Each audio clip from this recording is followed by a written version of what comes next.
I've lived long enough to know that family can be your greatest blessing or your deepest wound. The day my daughter Miranda looked me in the eyes and said I would never see my grandchildren again, I felt my heart shatter into 1,000 pieces. What she didn't realize was that the elegant subdivision she called home, all 36 houses, the community center, and even the pristine park where my grandchildren played, belonged to me. Sometimes life gives you unexpected cards to play when you need them most. Before we jump back in, tell us where you're tuning in from, and if this story touches you, make sure you're subscribed, because tomorrow, I've saved something extra, special for you. My name is Margaret Wilson. At 72 years old, I've accumulated more wrinkles than I care to count, but I've also gathered wisdom that only comes from decades of both triumph and heartbreak. I spent 43 years building Wilson Financial Services from a small office above a bakery into one of the most respected wealth management firms in Portland. My late husband Robert died 15 years ago, leaving me to manage both our company and investments alone. I did more than manage. I thrived. The Pacific Northwest rain tapped gently against my kitchen window as I prepared my morning tea, Earl Grey with a splash of milk. My spacious but modest home sat on a small hill overlooking Oakwood Estates, the upscale subdivision I'd developed nearly 20 years ago through a property investment company I'd established under a separate LLC. Few people knew I owned it. I preferred to keep my financial affairs private, a habit from decades of advising high-net-worth clients who valued discretion above all else. From my breakfast nook, I could just make out the roof of Miranda's house, a sprawling Tudor-style home at the end of Mapleview Drive. My daughter lived there with her husband Patrick and my 3 grandchildren, Emma, 12, Lucas, 9, and little Sophie, 5. I'd offered them the house at a substantially reduced rate when Patrick's architecture firm was still finding its footing. That was 7 years ago. Now his business was booming, specializing in sustainable luxury homes that graced magazine covers. The tea warmed my arthritic hands as I scrolled through photos of Sophie's recent ballet recital on my iPad. My heart swelled seeing her serious expression as she concentrated on her plie. I'd been sitting in the front row, of course, recording every moment despite Miranda's obvious annoyance at my presence. The tension between us had been growing for years, but I kept showing up, kept trying to maintain a relationship with my grandchildren. My phone chimed with a text message from Miranda. "Mom, we need to talk. Coming over at 10. No pleasantries, no context, just a demand, as usual." I sighed, placed my mug in the sink, and headed to my office to review some documents. Before she arrived, the oak-paneled room held remnants of my professional life, certificates, awards, and photographs with financial luminaries I'd worked with over the decades. Behind my desk hung my most prized possession, an original Edward Hopper print that Robert had given me on our 30th anniversary. The solitary figure in the painting reminded me of myself, contemplative, independent, and perhaps a bit lonely. The doorbell rang precisely at 10. Miranda had inherited my punctuality, if not my patience or perspective. I opened the door to find my daughter looking polished as always in her designer jeans and cashmere sweater, her chestnut hair falling in perfect waves around her shoulders. She'd inherited my height and Robert's hazel eyes, but the warmth that, once filled, those eyes had been replaced by something harder, more calculating. "Good morning, Miranda," I said, stepping aside to let her in. "Would you like some tea?" "I don't have time," she replied. Her voice clipped as she strode into my living room. She remained standing, making it clear this wouldn't be a lengthy visit. "I'll get straight to the point. Patrick and I have been discussing our family dynamic, and we've made some decisions." The way she said family dynamic sent a chill through me. Corporate language for a personal relationship never boded well. "What kind of decisions?" I asked, lowering myself onto my favorite armchair, the one with the perfect view of the mountains on clear days. Miranda paced in front of my fireplace, her designer boots clicking against the hardwood floors. "We feel that your influence on the children has become Problematic. Problematic? I repeated, keeping my voice steady despite the anxiety building in my chest. In what way? You undermine our parenting at every turn, she said, turning to face me. You buy them extravagant gifts after we've explicitly said no. You fill them with sugar when we're trying to limit their intake. You've started talking to Emma about investment strategies and college funds when she should be focusing on middle, school, and making friends. I took a deep breath. Miranda, I'm simply trying to give them opportunities and knowledge that will serve them well. That's exactly the problem, she interrupted, her voice rising. You're always pushing your agenda, just like you did with me. Always the lessons, the preparation for the future, the emphasis on achievement and financial security. It's suffocating them, just like it suffocated me. The accusation stung. Yes, I'd been strict with Miranda, insistent that she understand the value of education and financial independence, especially as a woman in a world that often undermined female ambition. But suffocating? I'd always thought I was giving her wings, not clipping them. I never meant to suffocate you, I said quietly. I only wanted to give you tools to succeed in a challenging world. Miranda laughed, a harsh sound without humor. Well, I succeeded, didn't I? I have the perfect husband, the perfect house, the perfect children. And now I want them to have what I never had, a childhood free from constant pressure and lessons in financial literacy.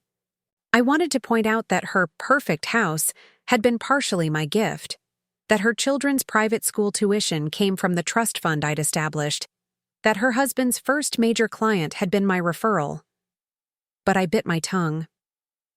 Reminding her of these things would only widen the gulf between us. What exactly are you asking of me, Miranda? I finally said. She stopped pacing and looked directly at me, her jaw set in a determined line. Patrick and I have decided it would be best if you step back from your involvement with the children.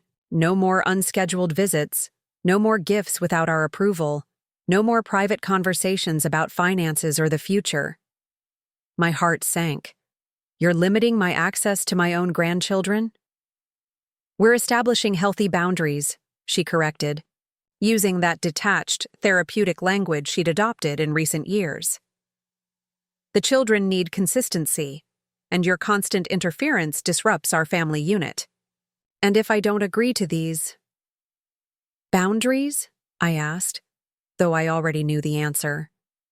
Miranda's expression hardened further. Then we'll have to reconsider any contact at all. The room seemed to tilt slightly. I gripped the arms of my chair to steady myself. You would keep my grandchildren from me entirely? Over some perceived overstepping?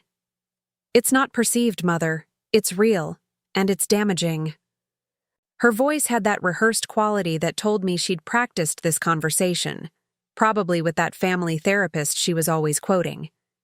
And yes, if you can't respect our rules, then you won't see them. It's that simple. Nothing about this felt simple.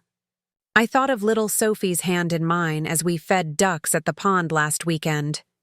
Of Lucas showing me his science project with such pride in his eyes. Of Emma confiding in me about her dreams of becoming an architect like her father. The thought of losing those moments made my chest physically ache. I see, I said, struggling to keep my composure. And have you discussed this with the children? Do they understand why their grandmother is suddenly going to disappear from their lives? A flicker of uncertainty crossed Miranda's face before her expression hardened again. We'll explain it in an age-appropriate way. They'll understand that sometimes adults need to work through their differences. How convenient, I said, unable to keep the bitterness from my voice. I'm sure they'll find that explanation completely satisfying when they're missing their grandmother. Miranda sighed dramatically, glancing at her watch. This is exactly the kind of emotional manipulation I'm talking about. You always position yourself as the victim when you're asked to respect boundaries. I nearly laughed at the absurdity. Preparing and narrating this story took us a lot of time, so if you are enjoying it, subscribe to our channel. It means a lot to us. Now back to the story. Emotional manipulation? I was stating a simple truth. My grandchildren would miss me. But I recognized the futility of arguing further. Miranda had made up her mind, and nothing I said now would change it. "I need to go," she said, already moving toward the door. "I have a charity board meeting at 11. Think about what I've said, Mother. This doesn't have to be permanent if you're willing to follow our guidelines." She paused with her hand on the doorknob. "We can talk again next week." And then she was gone, leaving behind only the faint scent of her expensive perfume and the devastating reality of her ultimatum. I remained in my chair, too stunned to move. Outside, the clouds had thickened, and rain was now falling in earnest, mirroring the storm within me. I'd faced many challenges in my life, building a business in a male-dominated industry, losing Robert to cancer, navigating retirement and widowhood, but nothing had prepared me for this hollow feeling of having my own child threaten to sever my connection to my grandchildren.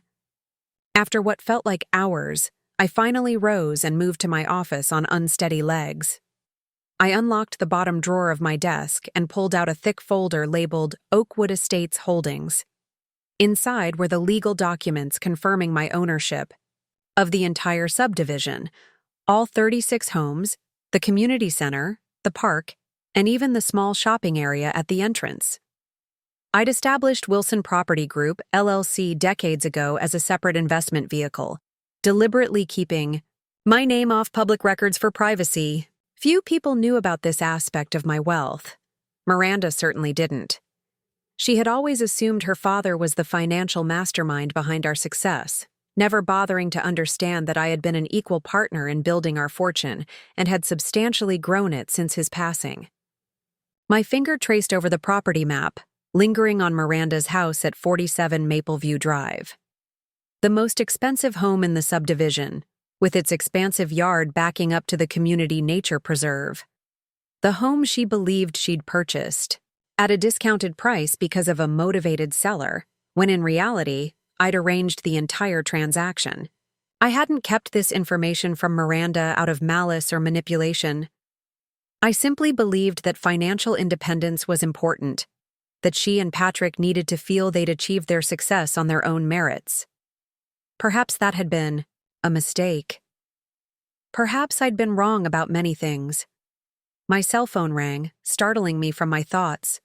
The screen showed my friend Eleanor's name. Eleanor had been my closest confidant since our college days at Reed. She lived just 3 houses down from Miranda in the subdivision, a coincidence Miranda believed was due to Eleanor following her there, never suspecting I had offered Eleanor the property at a significant discount after her husband died.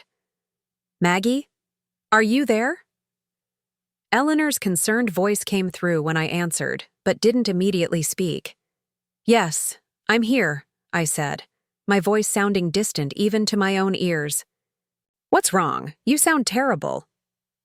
The simple question broke the dam. Tears I'd been holding back spilled over as I recounted Miranda's visit and ultimatum. "Oh, Maggie," Eleanor sighed when I finished. "I actually saw her car at your house and wondered if something was happening. She seemed in quite a hurry when she left."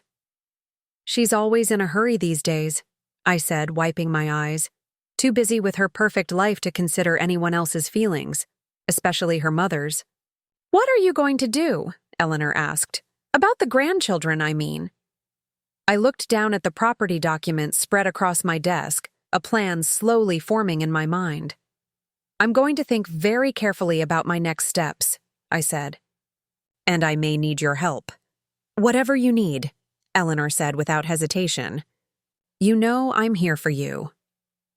After we hung up, I spent the afternoon reviewing my options. As the true owner of Oakwood Estates, I had significant leverage, a fact Miranda was completely unaware of. But wielding that power required careful consideration. I didn't want to destroy my relationship with my daughter. I wanted to repair it. I didn't want to use my ownership as a weapon, but perhaps as a way to open her eyes to some hard truths about independence, respect, and family. That evening, as darkness fell over the subdivision I'd created, I made a decision. I would not accept being erased from my grandchildren's lives. I would not allow Miranda's misguided resentment to sever the bonds I'd formed with Emma, Lucas, and Sophie. But neither would I storm in with threats and revelations that might cause irreparable damage. Instead, I would build my case carefully and strategically, gathering allies and evidence. I would give Miranda one chance to reconsider her position. Before I revealed the truth about who really controlled the roof over her head, the park where her children played, and the community she so proudly claimed as her own. I pulled out my address book and began making calls to other residents of Oakwood Estates, my tenants, though they didn't know it. Many were longtime friends who had no idea of my connection to the property. Others were newer residents who knew me only as Miranda's mother or as the elderly woman who chaired the community garden committee. By midnight, I had spoken with 12 families and arranged coffee with 3 key members of the Homeowners Association, an organization I technically owned but had always allowed to function independently. As I finally prepared for bed, I caught sight of my reflection in the bathroom mirror. The woman looking back at me appeared tired, the lines around her eyes deeper than usual. But there was also a familiar determination in her gaze, a spark that had built a financial empire from nothing. Miranda had never truly seen that woman, the strategist, the businesswoman, the survivor. She'd only seen the mother she believed had pushed too hard, expected too much. Soon, my daughter would come to understand that I was both, the mother, who wanted the best for her children, and the formidable woman who had created much more than she'd ever acknowledged. And if that understanding came with the revelation that her perfect independence was built on foundations I had laid, then perhaps that was a lesson she needed to learn. I turned off the light and slipped into bed, my mind still churning with plans. Tomorrow would be the first day of my careful campaign to reclaim my place in my grandchildren's lives, and unlike Miranda, I had the patience, resources, and determination to play the long game. As I drifted toward sleep, one thought provided surprising comfort. Miranda had always underestimated me. It was time she learned that was a serious mistake. The next morning dawned with surprising clarity for early autumn in Portland. I rose before the sun, a habit from decades in the financial world where early risers claimed the best opportunities. My morning ritual remained unchanged despite the emotional earthquake of yesterday. Stretching exercises for my arthritic joints, a light breakfast of steel-cut oats with blueberries, and a review of the financial markets on my tablet. But today, alongside the business section of the Portland Tribune, I opened a leather-bound notebook and began mapping out my strategy. If there was one thing 43 years in wealth management had taught me, it was that emotion-driven decisions rarely yielded optimal results. I needed to approach this situation with the same analytical precision I'd applied to complex financial problems throughout my career. My doorbell rang precisely at 8:30. Eleanor stood on my porch, immaculately dressed as always, a thermal carafe in one hand and a folder in the other. "I brought reinforcements," she said, holding up the carafe. "My special roast, and I dug up some interesting information you might find useful."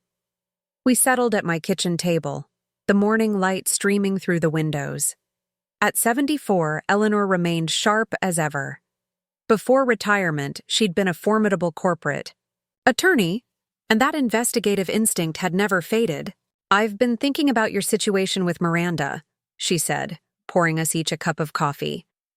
"And I wonder if you've considered what's really driving this sudden ultimatum. Has anything changed recently in their household?" I wrapped my hands around the warm mug, considering her question. "Patrick's firm won that major sustainable design award last month. Miranda's been appointed to the board of the Portland Arts Foundation. On the surface, everything seems to be going well for them." "Sometimes success creates its own pressures," Eleanor observed, especially when it's relatively new. She was right, of course. Patrick's architecture firm had struggled for the first few years of their marriage. Miranda had worked part-time as an interior designer to help make ends meet while raising the children. Their ascent to upper-middle-class comfort had been relatively recent and partially facilitated by my unseen support. "There's something else," Eleanor said, opening the folder she'd brought. "I've been keeping my ear to the ground at homeowners association meetings. The Hendersons mentioned that Miranda has been pushing for stricter enforcement of the community guidelines. Specifically, she wants to limit visitation periods for non-resident family members." I nearly spilled my coffee. "She's trying to create a policy to keep me out of the neighborhood?" Eleanor nodded grimly. "The proposal would restrict non-resident family visits to no more than 3 consecutive days without special approval from the board. She's framing it as a security measure, but several residents have mentioned it seems targeted." The calculated nature of Miranda's actions hit me like a physical blow. She wasn't just setting boundaries within her own home. She was attempting to institutionalize my exclusion from the entire community. "When is this proposal being voted on?" I asked, my voice steady despite the anger building inside me. "Next. Tuesday's meeting." Eleanor took a sip of her coffee. "Miranda doesn't know I'm aware of your ownership of the properties, of course. She's been quite condescending when explaining the proposal to me, suggesting at my age I might not understand modern security concerns." I couldn't help but smile at the irony. Miranda patronizing Eleanor, one of the sharpest legal minds I'd ever known, about rules for a community I actually owned. "Who else serves on the current board?" I asked, reaching for my notebook. "James Foster is president. You remember, the retired physician? Then there's Diane Abernathy, Miranda, of course, Richard Chan, and that young tech entrepreneur, Zoe something." "Zoe Levinson," I supplied. "Her daughter is in Sophie's ballet class. We've chatted at recitals." I made a few notes. How do they seem to be leaning on Miranda's proposal? James and Richard seem skeptical. Diane follows Miranda's lead on everything. Zoe hasn't indicated her position. Eleanor leaned forward. "But here's the interesting part. Miranda has been hosting little pre-meeting gatherings at her house. Very exclusive. I suspect she's building support for more than just this visitation policy." My pen paused over the paper. "What else?" "There's talk of extensive renovations to the community center, new restrictions on property modifications, substantial increases to the annual dues." Eleanor raised an eyebrow. "Changes that would require significant financial commitments from homeowners." The picture became clearer. Miranda wasn't just asserting control over her own family. She was positioning herself as a power broker in the community, a community she had no idea I controlled. "I need to attend that homeowners meeting," I said decisively. Eleanor looked concerned. "Miranda might see that as a direct challenge. It could escalate the situation with the grandchildren." "I won't be confrontational," I assured her. "I'll simply attend as a concerned community member. After all, many of the residents are friends I've known for years. It wouldn't be unusual for me to take an interest." We spent the next hour developing our approach.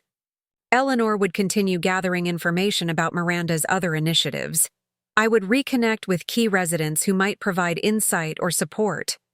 We would both attend Tuesday's meeting, but separately, to avoid raising suspicions. Eleanor prepared to leave. She paused at the door.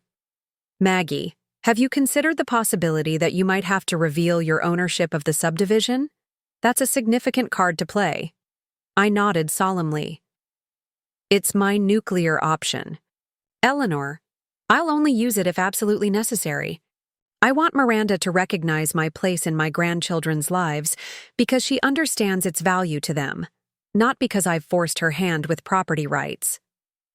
After Eleanor left, I dressed carefully in a casual but elegant outfit, tailored navy slacks, a crisp white blouse, and my favorite jade pendant that Robert had brought back from a business trip to Hong Kong decades ago. If I was going to begin making strategic appearances around the community, I wanted to project confidence and composure. My first stop was the small shopping plaza at the entrance to Oakwood Estates. The Morning Brew Cafe served as the unofficial community hub, a place where residents gathered to exchange news and opinions. The owner, Gabriella, had been one of my first tenants when I developed the commercial spaces 15 years ago. Though like most, she believed she was leasing from an anonymous property management company. The cafe was bustling with mid-morning customers when I arrived. Gabriella spotted me from behind the counter and immediately came over to greet me with a warm hug. "Mrs. Wilson, it's been too long since you visited us," she said, leading me to a small table by the window. "I've been keeping to myself a bit lately," I admitted. "But I've missed your cinnamon scones." "Say no more." Gabriella winked, disappearing briefly, before returning with a still warm scone and a pot of Darjeeling tea. On the house for one of my favorite customers. As I enjoyed my tea, several residents stopped by my table to chat. Martin and David Lee, a retired couple who lived near the community garden, updated me on this year's harvest. Catherine Fleming, a young mother of twins, thanked me again for the developmental toys I'd sent when her babies were born. Even the usually reserved Dr. Foster paused to inquire about my health and mentioned he was looking forward to seeing me at community events again. In each conversation, I gently steered the topic toward the upcoming homeowners meeting and the proposed changes. The reactions were illuminating. Most residents seemed unaware of the details of Miranda's visitation policy proposal, but several expressed concern about rumors of increased fees and restrictions. "Between us," Dr. Foster said in a lowered voice, "I'm not convinced these changes are necessary. The community has functioned well for years with our current guidelines, but Miranda can be quite persuasive." I nodded understandingly. "Change isn't always improvement, is it, James? Especially when something is working well already." He seemed relieved by my response. "Precisely. Perhaps you could attend the meeting? You've always had a practical perspective on these matters." "I'll do my best to be there," I promised, suppressing a smile at how perfectly he'd played into my plans. By noon, I'd spoken with 7 influential community members, planting subtle seeds of doubt about the necessity of Miranda's proposals without directly criticizing my daughter. It was a delicate balance. I needed to build opposition to her restrictive policies without turning neighbors against her personally. As I prepared to leave, Gabriella approached with a small package of additional scones for later. She hesitated, then spoke in a hushed tone.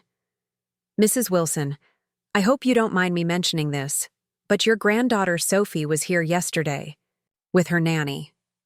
She seemed quite upset, asking when she would see you again. The nanny tried to distract her, but—" Gabriella shrugged sympathetically.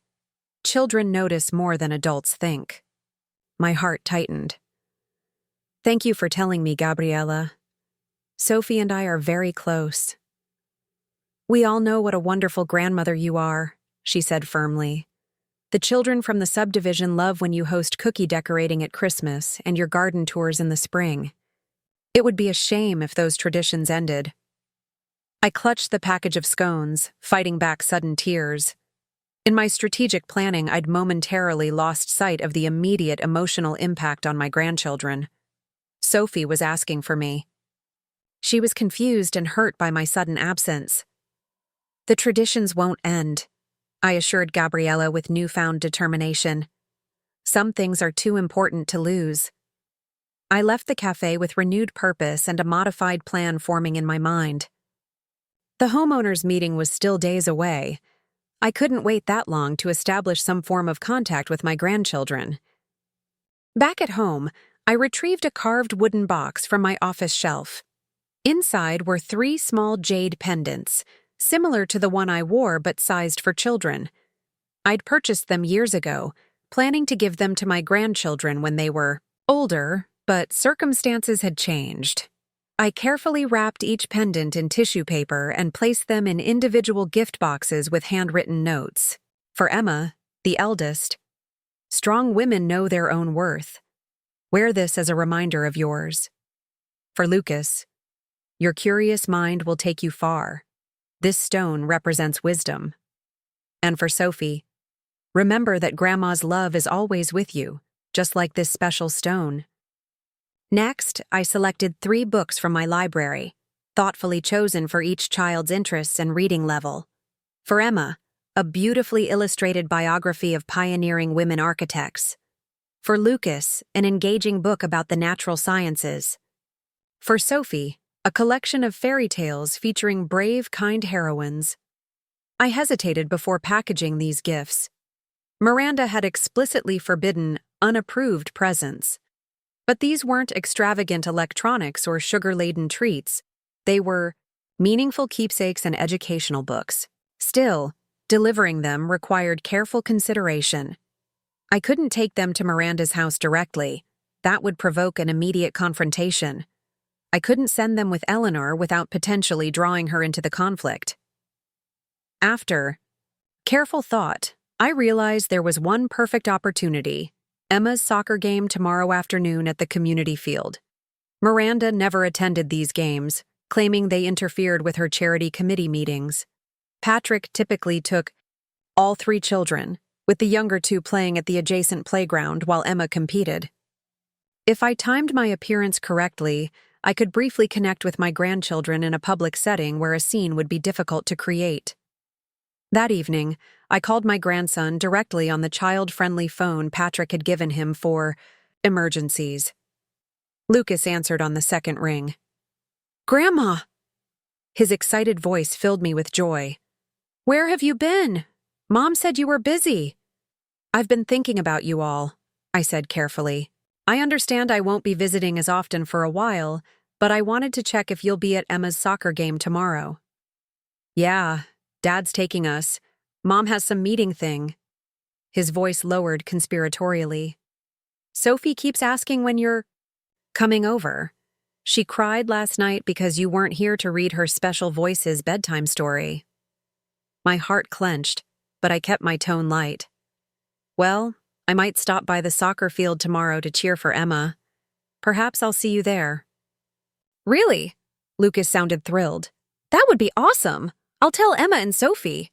"Actually," I said quickly, "let's make it a surprise, shall we? Sometimes surprises are more fun." After we hung up, I sat in my garden watching the sunset paint the sky in brilliant oranges and pinks. The same sky stretched over Miranda's house just a few streets away. My daughter believed she was protecting her children from my influence, but all she was doing was depriving them of a loving presence in their lives. Tomorrow would be my first small countermove in this painful chess match. Not an aggressive attack, but a gentle reminder that I wouldn't simply disappear from my grandchildren's lives without resistance. The community soccer field bustled with activity when I arrived the following afternoon. Parents and grandparents lined the sidelines, cheering enthusiastically as 2 teams of preteen girls battled for control of the ball. I spotted Emma immediately. In her blue and white uniform, her long brown hair pulled back in a practical ponytail as she focused intensely on the game. I deliberately positioned myself on the opposite side from where Patrick stood with Lucas and Sophie, giving myself time to assess the situation. Patrick appeared distracted, alternating between watching Emma's game and responding to messages on his phone. Lucas had wandered to the playground equipment while Sophie sat on a bench looking bored. Perfect. I approached Sophie first, moving casually along the sidelines until I reached her bench. Her face lit up like sunshine breaking through clouds when she spotted me. "Grandma!" she squealed, launching herself into my arms. I hugged her tightly, breathing in the familiar scent of her strawberry shampoo. "Hello, my sweet girl. I've missed you." "Mommy said you're too busy to visit," Sophie said with a frown. "Are you too busy for me?" "Never," I assured her, sitting beside her on the bench. I am never ever too busy for you. Sometimes grown-ups have complicated disagreements, but it doesn't change how much I love you." Sophie nodded solemnly, as if this made perfect sense. Mommy and Daddy have disagreements too. Sometimes Daddy sleeps in the guest room. This was interesting information that I carefully filed away. That happens sometimes in families. But today, I brought you a special surprise. I discreetly handed her the smallest gift box. This is a very special stone that reminds me of you. You can keep it somewhere safe or wear it, but it means that my love is always with you. Sophie's eyes widened as she opened the box and discovered the jade pendant. "It's so pretty, like your necklace." "Exactly like mine," I smiled. "Now, could you quietly let Lucas know I'm here? I have something for him too." Sophie nodded eagerly and skipped toward the playground. Moments later, Lucas approached, trying to act casual but unable to contain his grin. "Hey, Grandma," he said, attempting to sound nonchalant as he sat beside me. "Cool that you could make it." I squeezed his shoulder affectionately. "I wouldn't miss Emma's game, and I brought you something." I handed him his package. "This made me think of you." Lucas unwrapped the book first, his eyes lighting up at the cover. "Awesome. Dad and I were just talking about getting something like this." Then he opened the small jewelry box, looking slightly confused at the jade pendant. "It's a symbol of wisdom," I explained. "In many cultures, jade represents knowledge and protection. I thought you might appreciate having something meaningful, rather than just another toy." To my surprise, Lucas immediately slipped the leather cord over his head, tucking the pendant beneath his t-shirt. "Thanks, Grandma. I'll wear it when Mom's not looking." His expression turned serious. "She's been weird lately. Says we need to be more independent from outside influences." "Are you an outside influence?" "I'm your grandmother," I said simply. "Nothing can change that." Lucas nodded, seemingly satisfied with this answer. "I should get back before Dad notices I'm gone too long. Will you come to my science fair next month?" "I'll do my very best," I promised, not wanting to make commitments I couldn't keep. As Lucas returned to the playground, I shifted my attention to Emma's soccer game. Her team was ahead by 1 goal, and Emma was playing defense with impressive skill and determination. I felt a surge of pride watching her confidently direct her teammates, showing leadership qualities beyond her 12 years. At halftime, Emma jogged over to get water from Patrick. I saw the moment she noticed me. Her eyes widened, and she glanced anxiously at her father before making her way around the field toward me. "Grandma?" She approached cautiously, her expression a mixture of joy and concern. "Does Mom know you're here?" "I came to watch you play," I said, deliberately not answering her question. "You're doing brilliantly out there, a natural leader." Emma's posture relaxed slightly, but her eyes remained wary. "Mom said we're not supposed to see you unless she arranges it." "I understand your mother has concerns," I said carefully, "but I'm simply attending a community soccer game, which happens to feature my talented granddaughter." Emma glanced over her shoulder at Patrick, who was still occupied with his phone while keeping a loose eye on the younger children. "Things have been weird at home," she confided. "Mom's been having these dinner parties with people from the homeowners association. She gets really stressed about them being perfect, and she and Dad argue more." "Growing up can be complicated," I acknowledged. "Sometimes parents go through phases where they're figuring things out too." "Yeah, but..." Emma hesitated. "Mom keeps saying we need to focus on the right relationships and influences, that some people want to control us through their money and expectations." She looked directly at me. "I think she means you."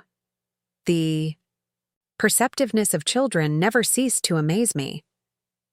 "Your mother and I have different perspectives on certain things," I said carefully. "But my love for you has no strings attached. I brought you something. A few things, actually." I handed her the package with the book and pendant. Emma opened it more cautiously than her siblings had. examining the architecture book with genuine interest, but studying the jade pendant with suspicion. Is this expensive? It's meaningful, I corrected. I have one very similar. I thought, you might like to have something that connects us, even when we can't see each other as often. She turned the pendant over in her palm, considering. Mom says you're always trying to buy our affection. The accusation stung, but I kept my expression neutral. Do you believe that's true, Emma? In your heart, do you think that's why I give you things? Emma thought for a moment, then shook her head. No. You give us stuff you think we'll actually like. Mom and Dad just buy whatever the other kids have. She slipped the pendant into her pocket rather than wearing it. I should get back. Second. Half is starting soon. Of course, play well. I reached out and squeezed her hand briefly. And Emma, if you ever need to talk, you can always call me, no matter what your mother says. As Emma jogged back to her team, I noticed Patrick finally looking in my direction. His expression registered surprise, then concern, but not anger. He gave me a slight nod of acknowledgement before turning his attention back to the younger children. That small gesture gave me hope. Perhaps Patrick wasn't fully aligned with Miranda's extreme position. It was something to explore further. I remained for the rest of the game, cheering appropriately when Emma's team scored again. As the families began to disperse afterward, I deliberately made my exit before Patrick could approach me with the children.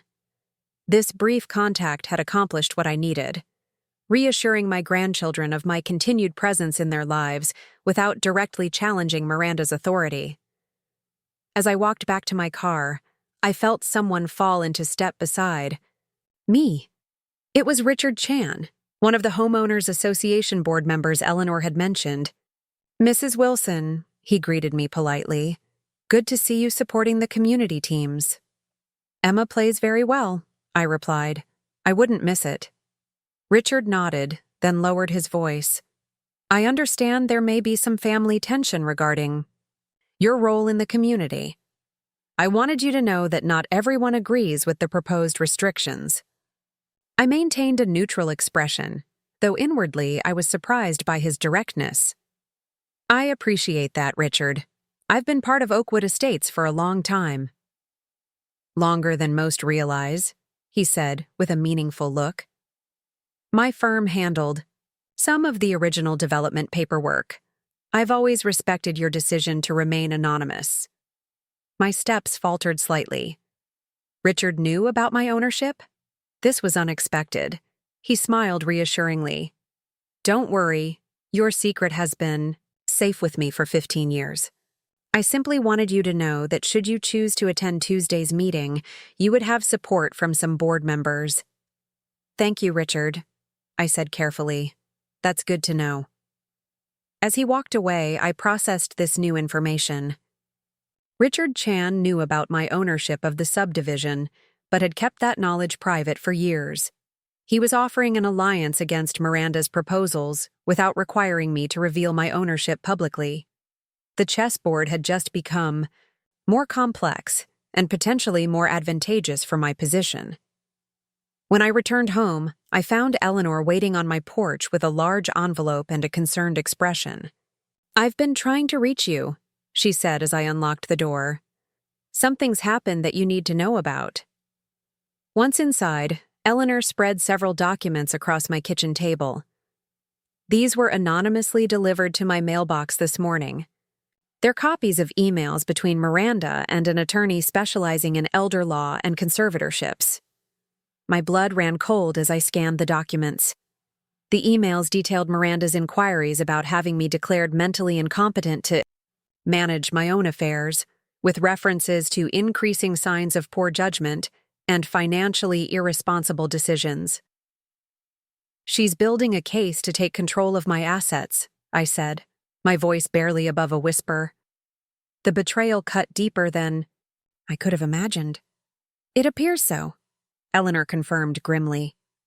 And based on these dates, she's been planning this for months. long before yesterday's confrontation about the grandchildren. I sank into a chair, trying to process this new dimension of Miranda's betrayal. My own daughter wasn't just trying to cut me off from my grandchildren. She was actively plotting to seize control of my finances under the guise of protecting me from myself. "Does she have any idea about Oakwood Estates?" I asked, trying to think clearly through the shock. "I don't believe so," Eleanor said. "These emails reference your retirement accounts and primary residence. There's no mention of property, investments, or the LLC." I took a deep breath, forcing myself to think strategically rather than emotionally. Who would have access to these emails? And why send them to you rather than directly to me? Eleanor considered this. It could be someone from her attorney's office with ethical concerns, or perhaps someone close to Miranda who disagrees with her approach. She hesitated. Possibly even Patrick. These confrontational tactics don't seem like his style. The thought that Patrick might be trying to warn me provided a glimmer of hope in an otherwise devastating revelation. He had always been more reasonable than Miranda, more willing to see multiple perspectives. If he was beginning to question her actions, that could be significant. "What's your next move?" Eleanor asked quietly. I gathered the scattered documents into a neat pile, my resolve hardening. Tuesday's homeowners' meeting has just taken on much greater importance. Miranda isn't just trying to limit my access to the community. She's laying groundwork for a larger power play. "Will you reveal your ownership?" Eleanor pressed. I shook my head. "Not yet. First, I need to understand exactly who I can trust." Richard Chan approached me at the soccer field today. Apparently, he's known about my ownership for years. Eleanor's eyebrows shot up. That's unexpected. Could he be the one who sent these? Possibly. Or it could be someone else entirely. I stood and moved to the window, looking out toward the community I had built. Before I make my final decision, I need more information, and I need to speak with Patrick privately. Arranging a private meeting with Patrick proved easier than I anticipated. The following morning, I sent a text message directly to his personal phone. "Patrick, I need to speak with you about a matter that affects both our family and your professional reputation. Can we meet privately? No accusations, just information you should have. Margaret." His response came within 10 minutes. "Hendrick's Coffee downtown, 1 p.m. I have a client meeting nearby." The directness of his reply suggested he had been expecting, perhaps even hoping for, this contact. I spent the morning reviewing the conservatorship documents Eleanor had provided, making careful notes of dates, specific language, and the name of the attorney Miranda had consulted. Knowledge was power, especially when dealing with legal maneuvers. Hendrick's Coffee occupied the ground floor of a renovated industrial building in Portland's Pearl District. The exposed brick, soaring ceilings, and carefully distressed furniture created an atmosphere of cultivated casualness that appealed to the architects and designers who frequently held informal meetings there. I arrived 15 minutes early, selecting a corner table that offered both privacy and a clear view of the entrance. Patrick arrived precisely at 1, dressed in the architect's uniform of a charcoal blazer over a simple black t-shirt, designer glasses framing his thoughtful face. At 43, he retained the lean build and attentive demeanor that had first attracted Miranda 15 years ago. As he approached my table, I noted the shadows beneath his eyes and the tension in his shoulders. Whatever was happening in Sao, their household was taking its toll on him as well. "Margaret," he greeted me with a quick kiss on the cheek before sitting down. "Thank you for reaching out." "Thank you for coming," I replied. "I ordered you a cortado. You still take it that way?" A flicker of surprise crossed his face at this small consideration. "Yes, thank you." He took a careful sip, then set the cup down and met my gaze directly. "I assume this is about Miranda's decision regarding your visits with the children." "Partly," I acknowledged. but there's more to discuss. Patrick, before we begin, I want to know where you stand on this restriction. Is this a united front or Miranda's initiative? Patrick's gaze dropped to his cup. He was silent for a long moment before answering. It's complicated. Miranda believes she's protecting the children from what she sees as unhealthy dynamics. I think she's overreacting, but... He sighed. Our marriage has been strained lately.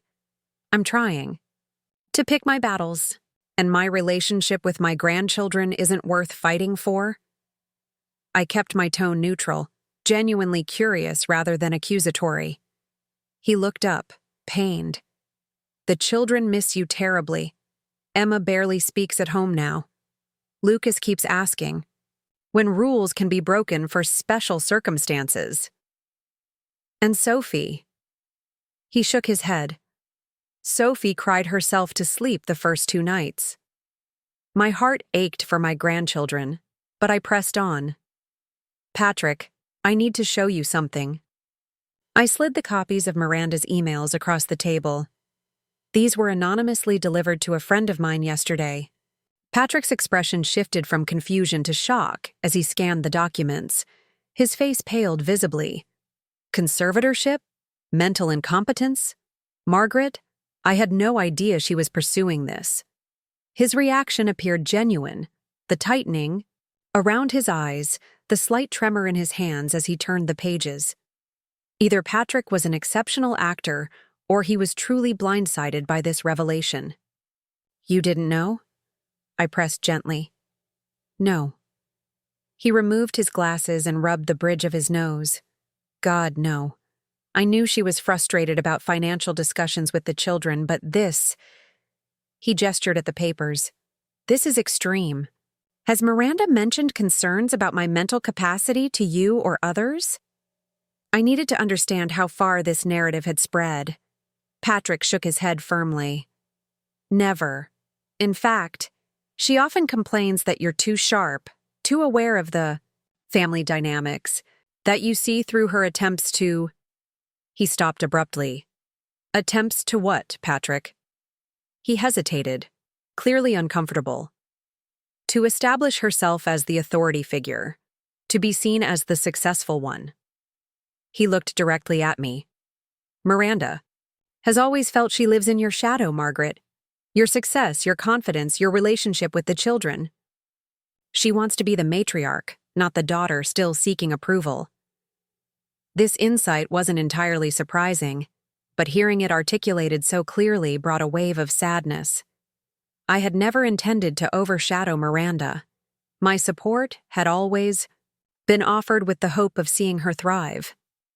Have you noticed other concerning behaviors? I asked, beyond the restrictions regarding my visits? Patrick's expression turned guarded. What exactly are you asking? I'm asking if Miranda has been making choices that seem motivated by control rather than care. Decisions that prioritize appearance over substance. He was quiet for nearly a minute, clearly weighing his loyalty to his wife against growing concerns. Finally, he spoke in a lowered voice. The Homeowners Association has become an obsession. She's been hosting these elaborate dinner parties for board members and influential residents. We can't really afford them, but she insists they're necessary for community standing. He looked troubled. She's becoming fixated on who has access to the neighborhood, who belongs, who doesn't meet the community standards. And financially? I probed gently. Patrick's shoulders slumped slightly. My firm is doing well, but not as well as Miranda presents to others. The award brought prestige, but not immediate profits. We've been living beyond our means for months. He looked up, his expression both embarrassed and defiant. I didn't tell you because I didn't want to confirm your concerns about my ability to provide for the family. I've never doubted your abilities, Patrick, I said softly. Only your willingness to check Miranda's more extreme impulses. He winced at that. Fair enough. He tapped the conservatorship documents. Do you know who sent these? No, I answered honestly. but someone clearly felt I needed to be warned. Patrick nodded slowly. I suspect I know who. At my questioning, "Look," he explained. "Miranda's assistant at the foundation, Tessa. She's been uncomfortable with some of Miranda's recent behavior. She mentioned ethical concerns when she gave notice last week." That was valuable information. Tessa might be another potential ally, or at least a source of insight into Miranda's plans. "There's something else you should know," Patrick continued, his voice dropping even lower. "Miranda has been discussing a significant renovation of our home with a contractor. Premium materials, expanded footprint, high-end finishes. When I questioned how we would pay for it, she said not to worry, that soon we would have access to family resources that had been unnecessarily tied up." A chill ran through me. The implication was clear. Miranda was already planning how to spend my money once she gained control of it. "One last question," I said carefully. "Has Miranda ever mentioned anything about the ownership of Oakwood Estates? The subdivision itself?" Patrick looked puzzled. "Only that the development is managed by some investment group. She's complained, occasionally, about not being able to meet the actual owners to discuss her vision for community improvements." He studied my face. "Why do you ask?" I made a split-second decision. "Patrick, what I'm about to tell you must remain in absolute confidence. Not even the children can know yet." He straightened, his full attention engaged. "Of course. I own Oakwood Estates. All of it. The residential properties, the commercial spaces, the community center. Everything. I developed it 20 years ago through a separate LLC that deliberately keeps my name off public records." Patrick stared at me, stunned into silence. After several moments, he managed, "The entire subdivision? Miranda has no idea?" "No one does, except my attorney, Eleanor Thompson, and apparently Richard Chan from the homeowners board." I watched his face carefully. "And now, you." Patrick ran a hand through his hair, processing this revelation. "This changes everything," he said finally. If Miranda knew, she would either attempt to leverage it or resent me even more for having this power." I completed his thought. "Which is why I'm telling you in confidence. I need to know if I can trust you, Patrick. Not just with this information, but with helping me maintain my relationship with my grandchildren." He sat straighter, a new resoluteness in his expression. "The children need you in their lives, Margaret. I've always known that, even when I failed to stand up for it." He took a deep breath. "What do you need from me?" "First, advance. Notice of any legal moves Miranda makes regarding conservatorship. Second, regular updates about the children. And third," I leaned forward, "your support, or at least your neutrality, at Tuesday's homeowners meeting." "The visitation policy," Patrick nodded. "She's been lobbying hard for it." "Yes, I plan to attend and speak against it. Not as the owner, but as a concerned community member with deep ties to the neighborhood." Patrick considered this, then nodded decisively. "I can do all three. But Margaret, you should know. If Miranda suspects I'm working with you, she might accelerate her plans. Then we'll need to be cautious," I agreed. "And Patrick, thank you for meeting me today." He gathered the conservatorship documents and handed them back to me. "These will disappear from her files tonight. It might buy us some time." He stood to leave, then hesitated. "The children were wearing jade pendants this morning. Sophie showed me hers, said it was a special secret from you." I tensed, uncertain how he would react to my circumvention of Miranda's gift restrictions. To my surprise, a small smile touched his lips. "Good. They need tangible reminders that you're still there for them." With that, he turned and left the coffee shop, walking with a slightly straighter posture than when he'd arrived. I remained at the table, contemplating our conversation. Patrick's support was a significant development, but it also increased the stakes. If Miranda discovered his involvement, it could fracture their marriage beyond repair, potentially harming the children in the process. As I gathered my things to leave, my phone chimed with a text message from an unknown number. "Mrs. Wilson, this is Tessa Martin, formerly Miranda's assistant.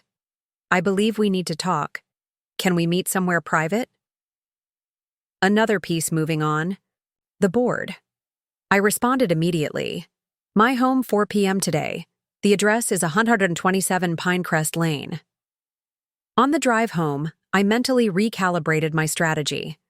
With Patrick and potentially Tessa as allies, I had more information and influence than I'd initially realized.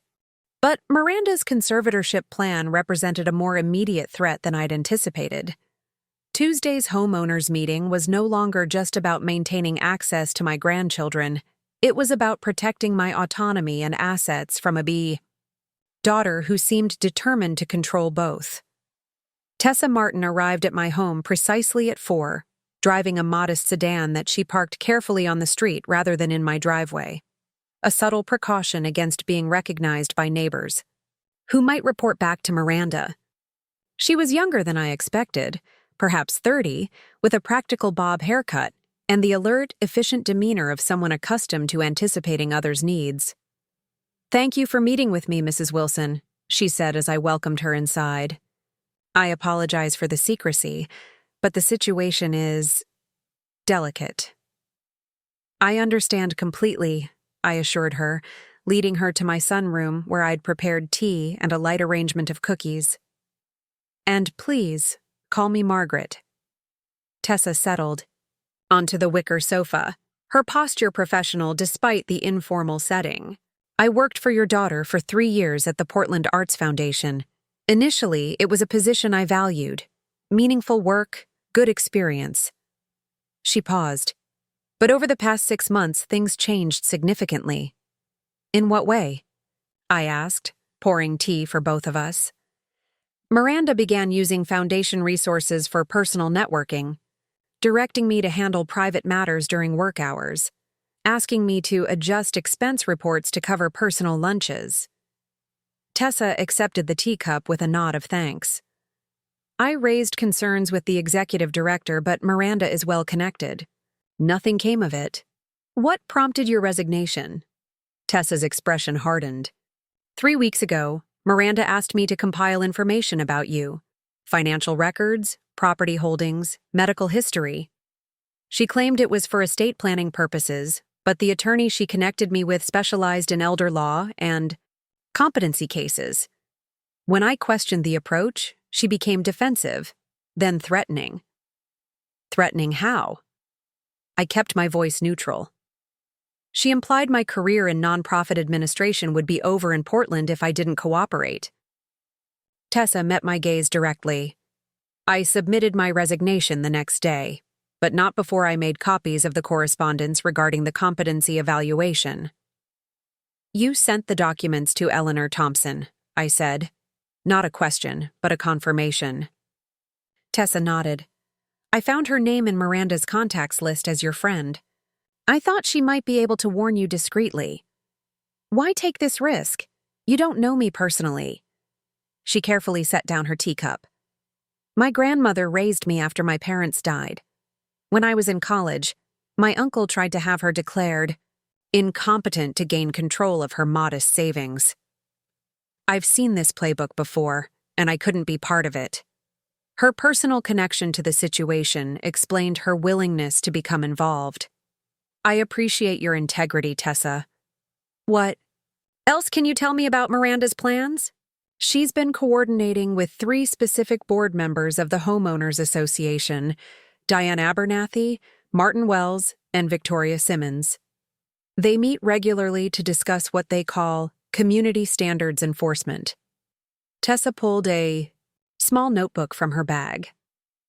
"I have dates, topics, and proposed policy changes, including the visitor restrictions targeted at you." I recognized the other 2 names. Martin Wells was a retired banking executive who had moved to Oakwood Estates only 2 years ago, and Victoria Simmons was a real estate agent who had always been slightly too deferential to Miranda. Both would be present at Tuesday's meeting. "There's more," Tessa continued. "Miranda has been discussing property values and investment potential with these board members. She's particularly focused on the community center renovation as a way to justify significant increases in association fees." "To what end?" I wondered aloud.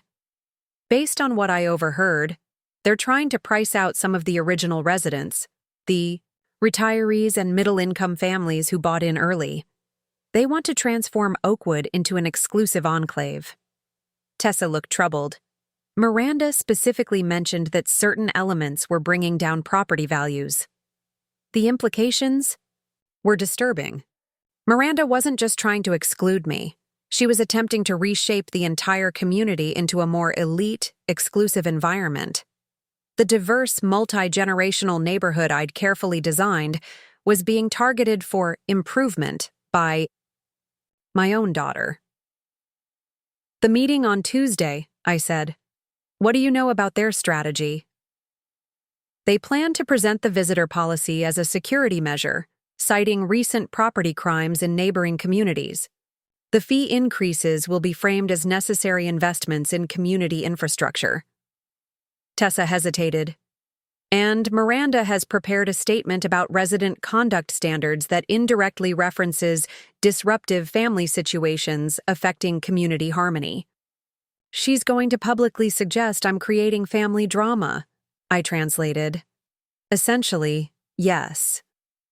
Tessa looked apologetic. She's been quite strategic about building her support base.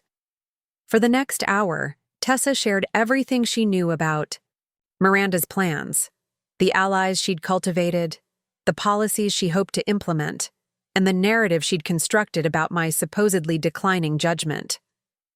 The picture that emerged was of a daughter determined to assert control at any cost, using the homeowners association as a vehicle for her ambitions, while simultaneously laying groundwork to seize my assets. As our meeting concluded, I walked Tessa to the door. "Thank you for taking this risk," I said sincerely. "You've provided invaluable information." She straightened her shoulders. "I believe in doing what's right, even when it's difficult. My grandmother raised me that way." She handed me a business card. "I've included my personal contact information. Please let me know if there's anything else I can do to help."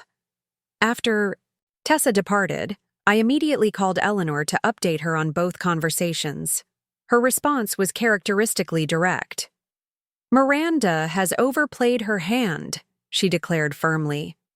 "The conservatorship attempt is legally dubious given your obvious competence, and her homeowners association manipulation would collapse instantly if your ownership were revealed. But revealing my ownership is a nuclear option," I reminded her. "It would destroy any chance of reconciliation with Miranda." "Is reconciliation still your goal?" Eleanor challenged gently. "Or is protecting your grandchildren and your assets from her controlling behavior more important now?" It was a fair question. My initial objective had been to maintain my relationship with my grandchildren while preserving family harmony. But Miranda's conservatorship plan changed the equation. Significantly, she wasn't just being overprotective, she was actively plotting to seize control of my finances under false pretenses. "I need to think strategically," I said finally. "Tuesday's meeting is the immediate concern. If I can defeat the visitor restriction policy without revealing my ownership, that creates breathing room to address the conservatorship threat separately." "And if you can't?" Eleanor pressed. "Then I'll need to be prepared to use every advantage at my disposal," I acknowledged, "including ownership disclosure if necessary." That evening, I spent hours reviewing the documents Tessa had provided, cross-referencing them with the property records for Oakwood Estates and the original community charter I had established. The governing documents contained several provisions that Miranda and her allies appeared unaware of, provisions that could be pivotal in Tuesday's confrontation. My phone rang just after 9 o'clock. It was Patrick, his voice tense and hushed. Margaret, I can't talk long. Miranda just left for an emergency board meeting at Diane Abernathy's house. Something's happened that's accelerated their timeline. My grip tightened on the phone. What prompted this? Richard Chan called her, apparently quite agitated. I only heard Miranda's side, but it sounded like he raised objections to the visitor policy, and she's trying to shore up support before Tuesday. He paused. She mentioned your name several times, said something about needing to neutralize the situation before you could cause problems. Is she still pursuing the conservatorship? I asked directly. I searched her office after our meeting, Patrick confirmed. The documents are gone. She must have digital copies or they're stored elsewhere. But I found a calendar entry for next Monday with a Dr. Harris. The note says, Competency Evaluation Strategy. This was moving faster than I'd anticipated. Monday is the day before the homeowners' meeting. She's trying to undermine my credibility. Exactly. And Margaret? His voice dropped even lower. Emma overheard part of Miranda's phone conversation. She came to me afterward, very upset, asking why Mom was saying mean things about Grandma. The children are beginning to notice the situation. My heart ached for my grandchildren, caught in this painful dynamic. Thank you for telling me, Patrick. Keep the children as insulated as possible. I'll handle the rest. After we hung up, I sat in my darkened living room watching the lights of houses in the subdivision below. In one of those homes, my daughter was actively plotting against me, gathering allies to cut me off from my grandchildren and seize control of my assets. The betrayal cut deeply, but beneath the pain, a cold resolve was forming. I had spent my life building security, financial, emotional, communal. I had created Oakwood Estates as a legacy, a place where families like mine could thrive in a supportive environment. I would not allow that vision to be corrupted, nor would I permit myself to be cast aside by the daughter I had always supported. The time for gentle persuasion had passed. Miranda had escalated this conflict, and now I needed to respond with appropriate force, not out of vengeance, but out of necessity to protect myself, my grandchildren, and the community I had built. I picked up my phone and dialed Richard Chan's number. As a board member who knew my ownership status, he would be a crucial ally in the coming confrontation. Mrs. Wilson, he answered immediately, his tone apologetic. I was about to call you. Things have taken an unfortunate turn. I'm aware, I said calmly. I understand there's an emergency board meeting happening now. Yes, Miranda is attempting to fast-track the visitor restriction policy for approval before Tuesday's public meeting. She's framing it as a security emergency that can't wait for community input. He sounded troubled. I objected on procedural grounds, which is why I'm not at the meeting. My absence prevents them from having the quorum needed for official action. A strategic move on his part. Thank you for that, Richard.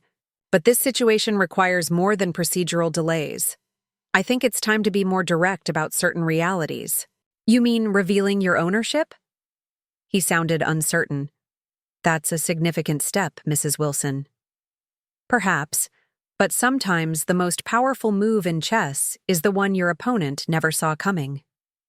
I outlined my preliminary plan for Tuesday's meeting. Can I count on your support? After a moment's consideration, he agreed. Yes, the community charter is quite clear about the original vision for Oakwood Estates. What Miranda and her allies are proposing contradicts both the letter and spirit of those founding principles. We spoke for another 20 minutes, refining our approach for Tuesday. By the time we concluded the call, I had the beginning of a strategy that would allow me to counter Miranda's moves without immediately revealing my ownership, though I would be prepared to do so if necessary. Next, I called James Foster, the Homeowners Association president, ostensibly to inquire about attending Tuesday's meeting as a concerned community member. Our conversation was revealing. Of course you're welcome to attend, Margaret, he assured me. Though I should mention there's been some discussion about the visitor policy proposal. What kind of discussion? I prompted. He hesitated. Some board members feel it's necessary for security reasons. Others, myself included, question whether it's an appropriate restriction on property owners' rights to have family visitors. And where does the board currently stand? I asked innocently. Divided, he admitted. But Miranda has been very persistent. She's framing it as protection for families with young children. He cleared his throat uncomfortably. I understand. There may be some personal considerations. In this case, so Miranda had already begun spreading her narrative about me being a problematic influence. I see, I said neutrally. Well, I look forward to sharing my perspective as a longtime community member on Tuesday. After ending the call, I made one final decision.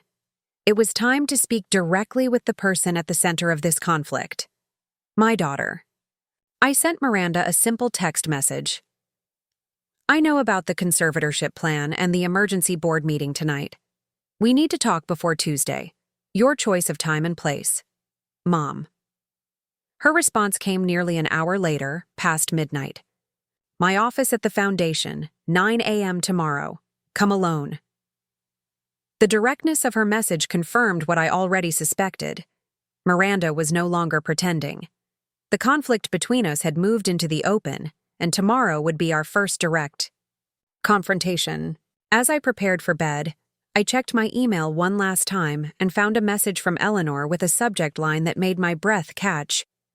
Competency Evaluation Documentation. She had obtained copies of the forms Miranda had prepared for Dr. Harris, including a detailed narrative of my supposedly concerning behaviors. According to Miranda's account, I was exhibiting paranoid tendencies, excessive fixation on the grandchildren, reckless financial decisions, and inappropriate interference in family boundaries. She had carefully constructed a case designed to raise red flags with any evaluating physician, particularly one who was only hearing her version of events. The calculated nature of her approach left me both heartbroken and coldly furious. This was my daughter, whom I had raised alone after Robert's death, whom I had supported through college and early marriage, whose family I had helped establish in a beautiful home in a community I had built myself. And now she was attempting to declare me incompetent to gain control of my assets and permanently sever my bond with my grandchildren. Tomorrow's meeting would not be an attempt at reconciliation. It would be a confrontation between two women who had fundamentally different understandings of family, power, and respect. I needed to be prepared for anything Miranda might say or do, and I needed to be ready to defend myself with whatever tools were necessary. As I finally closed my eyes that night, I reminded myself that this fight wasn't just about my relationship with Miranda. It was about protecting my grandchildren from her controlling behavior, preserving my financial autonomy, and safeguarding the inclusive community vision that had guided the development of Oakwood Estates. Some battles were worth fighting, no matter how painful. This was one of them. The Portland Arts Foundation occupied a renovated Victorian mansion in the city's cultural district.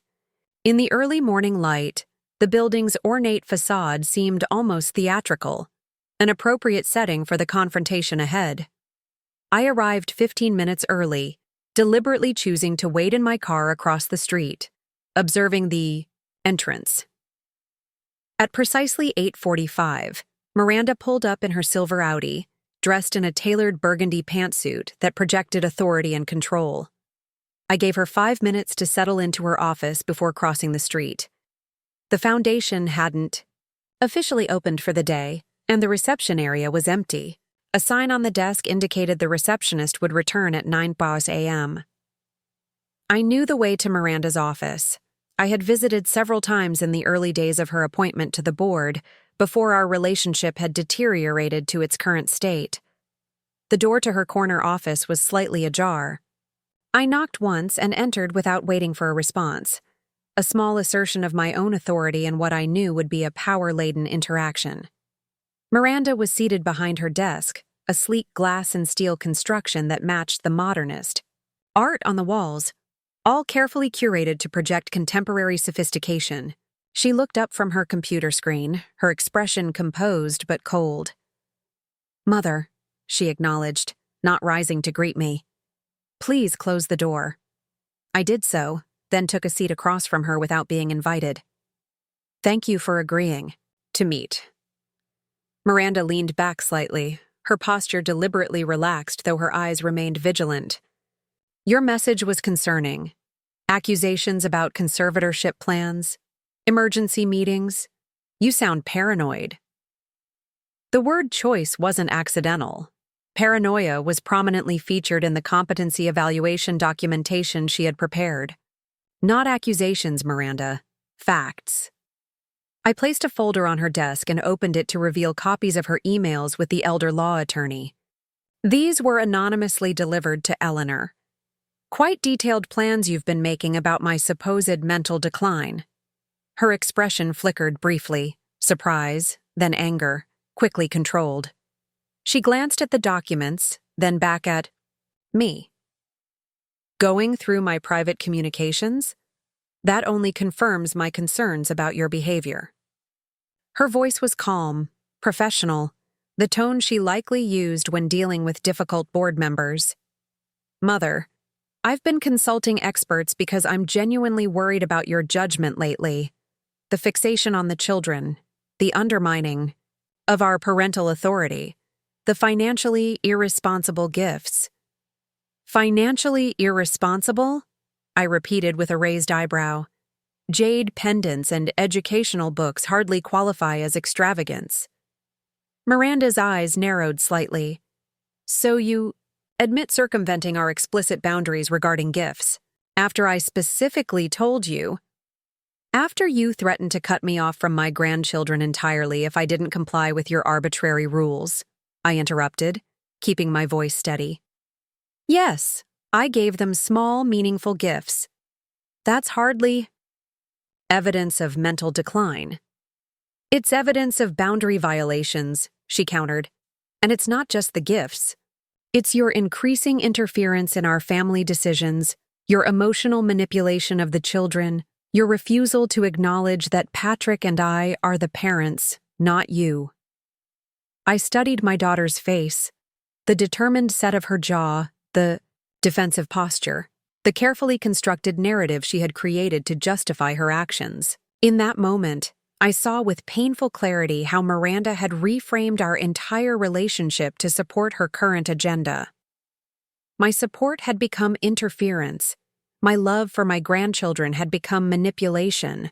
My financial acumen had become a threat to her authority. "Miranda," I said quietly, "why are you really doing this? Is this truly about the children's welfare, or is it about something else?" She stiffened almost imperceptibly. "What are you implying?" "I'm asking directly," I corrected.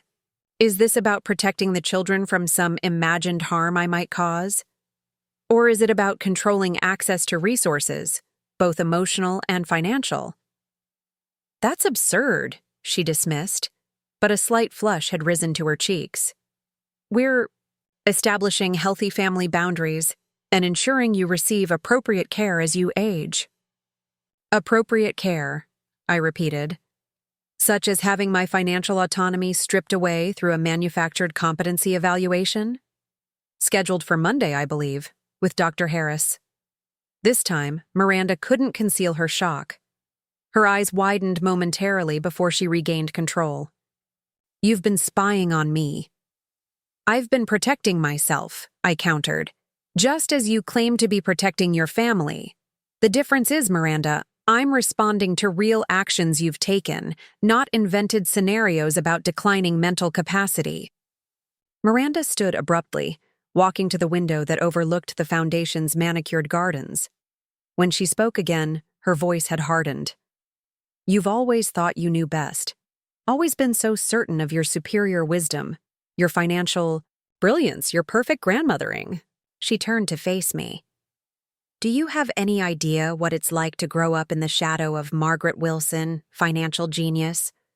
To have every decision questioned, every achievement measured against your standard? So there it was, the long simmering, resentment finally surfacing. I never intended to overshadow you, Miranda. I was trying to give you advantages I never had. Advantages? She laughed harshly. You call it advantage, I call it control. The trust fund with conditions, the reduced price on a house in your preferred neighborhood, the constant advice on everything from investments to how we should raise our children. I've only wanted to help, I said softly. Help that always comes with strings attached, she retorted. Help that ensures we remain dependent on your goodwill. Help that positions you as the wise matriarch and me as the inadequate daughter who can't possibly succeed without Margaret Wilson's guidance. The bitterness in her voice was startling. Had she truly interpreted all my support as manipulation? Had my attempts to provide security for her family actually fostered this deep resentment? Miranda, if you felt this way, why not speak with me directly? Why resort to legal maneuvers and community policies designed to exclude me? She returned to her desk, sitting down with deliberate composure. Because you don't listen, Mother. You never have. You hear what you want to hear and dismiss the rest as misunderstanding or overreaction. There was perhaps a grain of truth in this accusation that I needed to acknowledge. I'm listening now, I said quietly. Tell me what you want. Miranda studied me for a moment, seemingly weighing whether my offer was genuine. I want autonomy, she said finally. Real autonomy, not the illusion of it while you pull strings behind the scenes. I want to raise my children according to my values, not yours.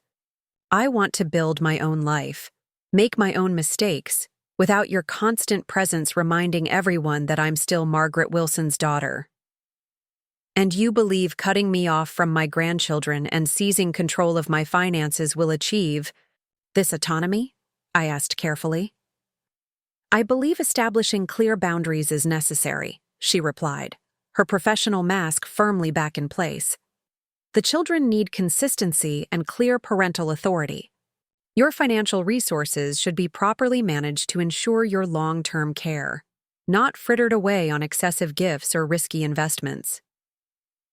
I recognize the rehearsed quality of this statement, language likely borrowed from the elder law, attorney or family therapist she'd been consulting.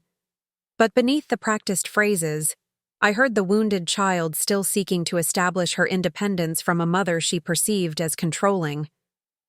Miranda, I said gently, I understand your desire for autonomy. Truly, I do. But there are better ways to achieve it than what you're attempting now. Such as? Her tone was skeptical. Direct communication, family therapy if necessary, reasonable boundaries that don't involve eliminating me from the children's lives or seizing control of my financial decisions. I leaned forward slightly. What you're doing now, the conservatorship plan, the homeowners association manipulation, it's not just harmful to me, it's potentially damaging to the children, to your relationship with Patrick, to your own integrity. A flicker of uncertainty crossed her face before her expression hardened again. Patrick supports me in this. He understands the importance of unified parenting. Does he? I asked mildly. Have you discussed the conservatorship plan with him? The Monday appointment with Dr. Harris? Her hesitation was brief but telling. Patrick trusts my judgment regarding family matters. And regarding your emergency board meeting last night? The attempt to fast-track the visitor restriction policy without community input? The slight widening of her eyes confirmed she hadn't expected me to know these details. The homeowners association business is separate from our personal issues, she said dismissively. That policy is about community security, not just you.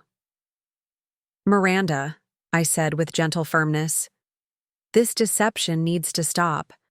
You're not just hurting me. You're hurting yourself and your family with these machinations. her face flushed with anger. "Don't you dare lecture me about family values. Not when you've been undermining my authority with my own children for years." "I've loved them," I corrected. "There's a difference." "Not the way you do it," she snapped. "Every gift, every special outing, every secret conversation. It's all designed to position you as the fun, generous grandma while Patrick and I are the strict, boring parents who set limits." "That's not my intent." "Intent doesn't matter." Miranda's professional composure finally cracked. "The effect is what matters. And the effect of your constant presence, your constant opinions, your constant financial assistance that we never asked for is that I can never establish myself as the head of my own family." Her outburst left a ringing silence in the office. I waited a moment, giving her time to regain her composure before responding. "I understand that you feel undermined," I said quietly. "And perhaps I have overstepped at times, with good intentions, but harmful impact. I can acknowledge that and work to change it. But what you're doing now, attempting to have me declared incompetent, manipulating community policies to exclude me, that's not about establishing healthy boundaries. That's about control and punishment." Miranda's expression closed like a shutter. "You can frame it however you want, Mother. The fact remains that my children need protection from your excessive influence, and your finances need protection from your declining judgment." I realized then that this conversation was not going to yield reconciliation. Miranda was too entrenched in her narrative, too committed to her course of action to consider alternative perspectives. The time for gentle persuasion had passed. "I see," I said, gathering my folder and standing. "Then I believe we have nothing more to discuss until Tuesday's homeowners meeting." "The visitor restriction policy is likely to pass," Miranda said confidently. "I have sufficient support on the board." I regarded her steadily. "Perhaps. But community policies require community input, Miranda, and I believe the residents of Oakwood Estates might have some interesting perspectives to contribute." "Something?" In my tone must have alerted her because her eyes narrowed slightly. "What are you planning?" "Planning?" I echoed innocently. "I'm simply exercising my right as a community member to participate in governance discussions. Isn't that what you're doing with your emergency board meetings and carefully cultivated allies?" "This isn't a game, Mother," she said sharply. "No," I agreed, moving toward the door. "It's not. It's about family, community, and respect. Things that can't be controlled through legal maneuvers or policy revisions, no matter how cleverly constructed." I paused at the threshold, looking back at my daughter, professional, poised, and so very determined to assert control at any cost. "One last thing, Miranda. The appointment with Dr. Harris on Monday? I suggest you cancel it. False claims of mental incompetence can have serious legal consequences." Before she could respond, I closed the door behind me and walked through the empty reception area, my steps echoing in the quiet building. The confrontation had gone largely as I'd expected. Miranda remained committed to her course of action, unmoved by appeals to family harmony or ethical considerations, which meant I needed to move forward with more decisive countermeasures. Outside, the morning had brightened into a clear autumn day. I checked my watch, 9:45 a.m., plenty of time before my next scheduled meeting. I reached for my phone and called. "Patrick." "How did it go?" he asked immediately. "About as expected," I replied, walking toward my car. "She's not backing down. In fact, she seems more determined than ever to proceed with both the conservatorship and the visitor restriction policy." Patrick sighed heavily. "I was afraid of that. She came home late last night from Diane's meeting, absolutely furious that Richard hadn't attended. She was up half the night sending emails and making calls." "She's building her coalition for Tuesday," I observed. "And she mentioned you specifically, Patrick. Said you fully support her actions, including the conservatorship plan." His response was immediate and vehement. That's absolutely false. I've told her repeatedly that restricting your access to the children is harmful to everyone involved. As for the conservatorship, he broke off abruptly. What is it? She's calling me. Right now, he said, voice lowered. She must have just finished with you. I should take this, maintain the appearance that everything's normal. Of course, I agreed. One quick question. Will you be at Tuesday's meeting? Yes, he confirmed. Miranda wants the entire family there to present a united front, including the children. That was an unexpected development. She's bringing Emma, Lucas, and Sophie to a potentially contentious community meeting? She says it's important they see community governance in action, Patrick said, his skepticism evident. But between us, I think she wants to use their presence to discourage open opposition. Who would want to argue against policy changes? With children watching? A manipulative tactic, but potentially effective. Thank you for the warning. I need to adjust my approach accordingly. I should go, Patrick said quickly. Her call is coming through again. I'll update you if anything significant changes. After hanging up, I drove directly to Eleanor's house. We had arranged to meet with Richard Chan to finalize our strategy for Tuesday's meeting, and this new information about the children's attendance required careful consideration. Eleanor's Mediterranean-style home was one of the most distinctive in Oakwood Estates, with its terracotta roof and lush courtyard garden. Richard had already arrived by the time I got there, and Eleanor had set up an impromptu strategy session in her sunroom, complete with easel paper for mapping out our approach. Miranda is bringing the grandchildren to the meeting, I announced without preamble as I joined them, apparently to discourage open opposition. Eleanor's expression hardened. Using children as emotional shields. Charming. Richard looked troubled. That complicates matters.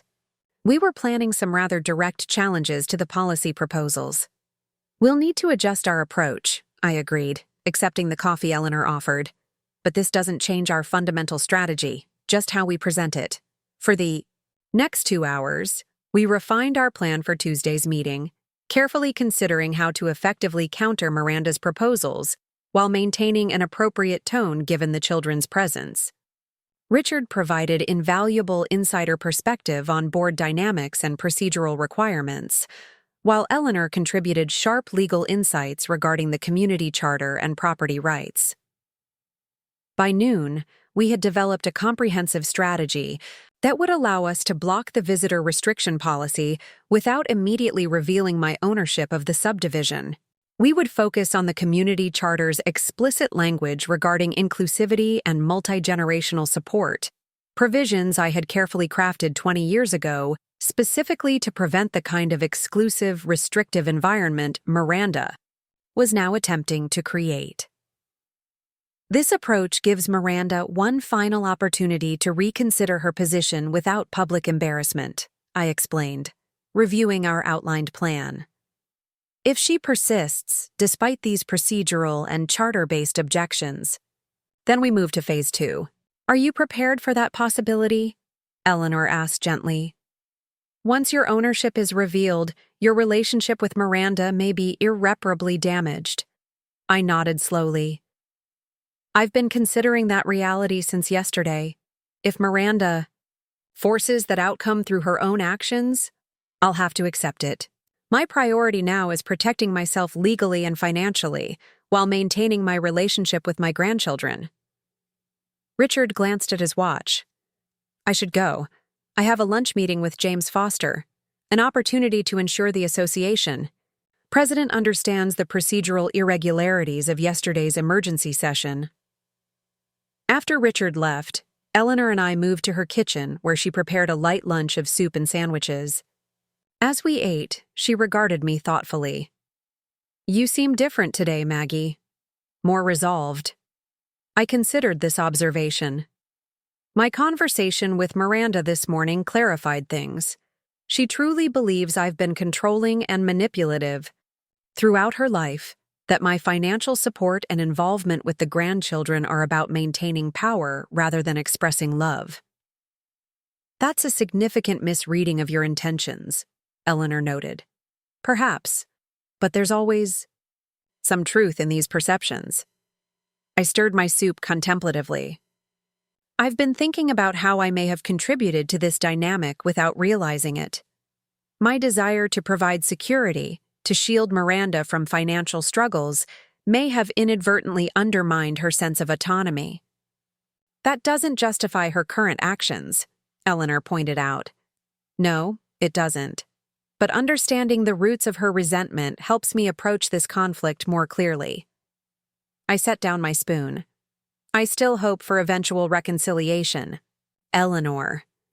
But I recognize that may not be possible until Miranda works through her own issues regarding independence and control. And in the meantime? In the meantime, I protect myself, maintain my relationship with my grandchildren as best I can, and ensure Oakwood Estates remains the inclusive, supportive community I designed it to be. I smiled slightly. Sometimes the most loving thing we can do is set clear boundaries, a lesson Miranda ironically taught me. After lunch, I returned home to find a message from Tessa Martin indicating she had gathered additional documentation regarding Miranda's plans. We arranged to meet later that afternoon at a cafe outside the subdivision to avoid attracting attention. The remainder of the day passed in careful preparation, reviewing community bylaws, gathering historical documents about Oakwood Estates development, and reaching out to key residents who might provide testimonials about the importance of family visitation in the community. By evening, I had compiled a comprehensive dossier that would effectively counter Miranda's security-based arguments for visitor restrictions. As I sat on my back porch watching the sunset paint the sky above the subdivision I had created, my phone chimed with a message from Lucas, a rare direct communication given Miranda's recent restrictions. Grandma, Mom says we're going to an important meeting on Tuesday. Will you be there? Emma is worried about something but won't tell me what. I crafted my response carefully. Yes, I'll be at the meeting. Tell Emma not to worry. Sometimes adults have different opinions about community rules, but that doesn't change how much I love all of you. His reply came quickly. Mom's been acting weird. She and Dad had a big fight after she got home today. She kept saying your name. This confirmed my suspicion that Miranda had confronted Patrick after our meeting, perhaps accusing him of leaking information to me. Adults sometimes disagree, I responded, but I'm sure your parents both love you very much. See you Tuesday, sweetheart. I had just set down my phone when headlights swept across my front yard. A car had pulled into my driveway, Miranda's silver Audi. This was unexpected and concerning, given our confrontational meeting this morning. I moved to the front door, watching through the side window as Miranda sat in her car for several long moments, seemingly gathering herself before finally emerging. Her posture was rigid, her expression tightly controlled as she approached my porch. I opened the door before she could knock. Miranda, this is a surprise. Her eyes were hard, her voice clipped. We need to talk. Now. I stepped aside to let her enter, noting the barely contained fury in her movements. What's happened? Miranda strode into my living room, then turned to face me. Patrick told me everything. Your little coffee shop meeting, the jade pendants for the children, your claims about my conservatorship plans. So Patrick had confessed our conversation, either voluntarily or under pressure. I see, I said calmly. And?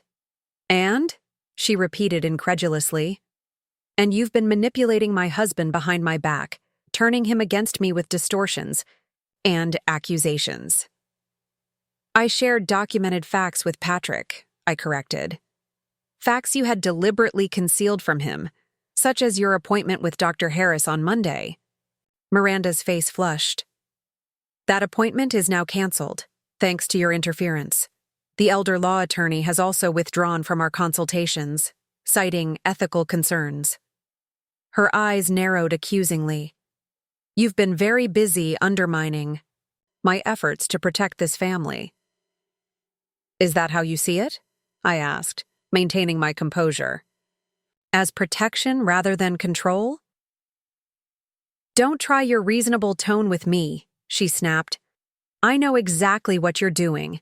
You're threatened by my independence, by my authority as a parent, by my position in the community. You can't stand not being the most important person in everyone's life. The projection was so clear it might have been comical under different circumstances. Miranda, I'm not finished, she interrupted sharply. You think you've won because the conservatorship plan has hit a roadblock, but you haven't. The visitor restriction policy will pass on Tuesday. I have the votes secured. And once that's in place, you'll have no legal right to enter Oakwood Estates without my explicit invitation. I regarded her steadily. You seem very confident about the outcome of a community vote that hasn't happened yet. Because I understand how influence works, she retorted. Something I learned from watching you all these years.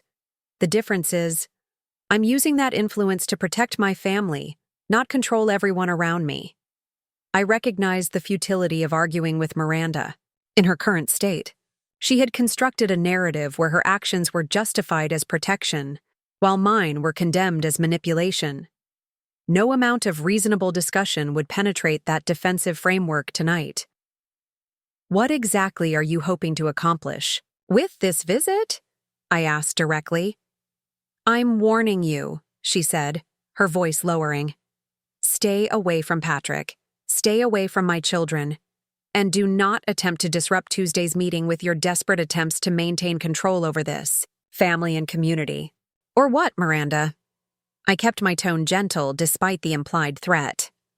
Or I will take more decisive action, she replied coldly. The conservatorship plan may be temporarily delayed, but there are other legal avenues to protect vulnerable, elderly individuals from their own poor decisions. The threat was clear, if somewhat vague in its specifics. I see, I said quietly. Thank you for making your position so explicit. My calm response seemed to further infuriate her. This isn't over, Mother, not by a long shot. With that, she turned and strode toward the door, pausing with her hand on the knob. One more thing. I've instructed the children not to speak with you at Tuesday's meeting. Any attempt to approach them will be considered a hostile action. After she left, the house felt suddenly silent and empty. I moved to the window, watching her car's taillights disappear down the street toward her home in the heart of the subdivision I had built, and she was now attempting to weaponize against me. Miranda's unexpected visit had accomplished one thing. It had eliminated any remaining doubt about the necessity of my prepared countermeasures. Her explicit threats confirmed that she would not be deterred by reason, empathy, or appeals to family harmony. She was fully committed to her course of action, regardless of the potential damage to our relationship or the children's emotional well-being. I picked up my phone and sent a message to Richard Chan. Miranda just left my house. She's escalating. Proceed with all preparations for Tuesday. No holds barred. His response came moments later. Understood. All documentation ready. Legal. Team on standby. Next, I called Eleanor. Miranda knows about my meeting with Patrick, I explained after recounting the confrontation. She's made explicit threats regarding further legal action if I attempt to oppose the visitor restriction policy. That's both unfortunate and helpful, Eleanor observed. Unfortunate for family harmony, but helpful in that it justifies our more comprehensive response on Tuesday. Exactly, I agreed. I'd hoped to avoid revealing my ownership of the subdivision, but Miranda's actions have eliminated that option. She's determined to use the Homeowners Association as a weapon against me, and I can't allow that precedent to be established, not just for my sake, but for the community as a whole. Have you considered the impact this will have on your grandchildren? Eleanor asked gently. They'll be present for what's likely to be a significant public confrontation between you and their mother. I had been wrestling with this concern since learning the children would attend. I've been thinking about that all afternoon. I'll need to approach this carefully. Firm about the policy issues but without personal attacks on Miranda. The Children shouldn't witness their grandmother and mother in an acrimonious public battle. A delicate balance, Eleanor acknowledged. But if anyone can maintain that line, it's you, Maggie. After we ended the call, I sat in my study reviewing the community charter one final time, highlighting the specific provisions that directly contradicted Miranda's proposed restrictions. The document's opening preamble, which I had personally written 20 years ago, stated explicitly, Oakwood Estates is established as an inclusive, multi-generational community that values family connections, neighborhood engagement, and diverse perspectives. Those words would be central to Tuesday's confrontation, a reminder of the founding vision for this community that Miranda was now attempting to reshape in her own restrictive image. As midnight approached, I received one final message, from Patrick this time. I'm sorry. Miranda went through my phone while I was showering. Saw your messages, confronted me. Had to acknowledge our meeting. Trying to keep peace here for the children's sake. Still supporting you Tuesday, but will have to be subtle. I responded simply, understood. Protect the children first. Everything else is secondary. That night, as I prepared for bed, I found myself studying my reflection in the bathroom mirror. The silver hair I had earned through decades of hard work, the subtle lines around my eyes from both laughter and worry, the determined set of my jaw that Miranda had inherited despite her different coloring. At 72, I had hoped to be enjoying retirement, spending time with my grandchildren, and watching my family thrive. Instead, I was engaged in a complex legal and community battle with my own daughter, a conflict that had revealed painful truths about our relationship and her perception of my role in her life. Yet despite the heartache of this situation, I felt a curious sense of clarity and purpose. Miranda's actions had forced me to defend not just my relationship with my grandchildren, but my financial autonomy, my reputation, and the inclusive community vision I had worked so hard to create. Tuesday's Homeowners Association meeting would be more than a procedural discussion about visitor policies.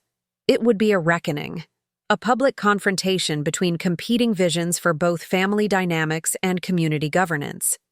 Miranda had cast the die with her threats and machinations, seemingly confident in her victory. What she didn't realize was that her every move had only strengthened my resolve and clarified my strategy. By Tuesday evening, the power dynamics of Oakwood Estates would be irrevocably changed, and my daughter would finally understand that undermining Margaret Wilson had been a serious miscalculation. Tuesday evening arrived with an unusual energy in the Oakwood Estates Community Center. By 6:30, 15 minutes before the scheduled meeting, the parking lot was already filled beyond capacity, with cars lining the adjacent streets.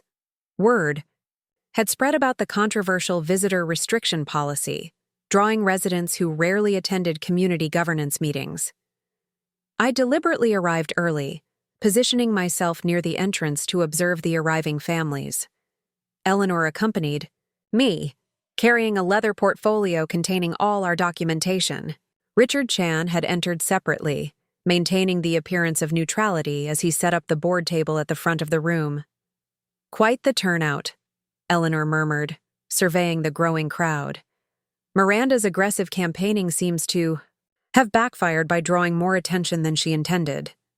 I nodded, noting the clusters of residents engaged in animated conversations. People don't appreciate having significant policy changes rush through without proper consultation. At precisely 6:45, Miranda arrived with Patrick and the children, in tow. Emma walked slightly apart from her parents, her expression carefully neutral, though her eyes darted around the room anxiously. Lucas stuck close to Patrick, while Sophie clutched her father's hand, clearly uncomfortable with the unfamiliar evening activity. Miranda had dressed for impact in a structured navy suit that projected authority, her hair swept into an elegant updo. She acknowledged various supporters with practiced smiles as she guided her family toward the front row of seats that had been reserved for them. When she spotted me near the entrance, Her smile faltered momentarily before she deliberately turned away, leaning down to whisper something to Sophie. I noticed with a pang that all three children wore their school clothes, rather than the casual outfits they'd typically choose for an evening activity. Another subtle assertion of Miranda's control over their presentation. Patrick met my gaze, briefly as they passed, giving a nearly imperceptible nod. His expression was strained, suggesting the days since Miranda's discovery of our meeting had been difficult at home. Emma also glanced my way, her eyes conveying a mixture of confusion and distress before Miranda firmly guided her forward. By 7 o'clock, the community center was filled beyond its usual capacity. James Foster called the meeting to order with visible discomfort, clearly aware of the tension permeating the room. "Good evening, everyone," he began, adjusting his reading glasses. "We have quite the turnout tonight, which speaks to the community's engagement with these important issues. Our agenda includes several items, but I understand there's particular interest in the proposed visitor restriction policy." Miranda leaned forward in her seat, prepared to take control of the discussion. Before she could speak, Richard Chan intervened smoothly. "Mr. President, if I may suggest, given the significant community interest, perhaps we should move directly to the visitor policy discussion rather than following our usual agenda order." James nodded gratefully. "That seems sensible. The proposal, as circulated to homeowners yesterday, would establish new guidelines regarding non-resident visitors to Oakwood Estates." Miranda rose immediately, moving to the podium with practiced confidence. "Thank you, Mr. President. As chair of the Security Committee, I'd like to present the rationale for this important policy change." She launched into a carefully crafted presentation, framing the visitor restrictions as essential protection against unspecified security concerns in neighboring communities. Her language was deliberately vague, yet alarming, creating a sense of potential threat without providing specific incidents or data. The proposed policy would require all non-resident visitors to register with the Homeowners Association, limit visits to no more than 3 consecutive days without special approval, and establish community-wide quiet hours during which visitor activities would be restricted, she explained with professional authority. I watched the audience as she spoke, noting the skeptical expressions on many residents' faces. Despite Miranda's attempts to frame this as a security measure, the restrictive nature of the policy was evident to most. While this may seem stringent, to some, Miranda continued, we must prioritize the safety and tranquility of our community, particularly for families with young children. She gestured meaningfully toward her own children in the front row, a calculated move to associate her proposal with family protection. When Miranda concluded, James Foster opened the floor for discussion. Several of Miranda's allies spoke, first echoing her security concerns with similarly vague references to troubling incidents in the broader area.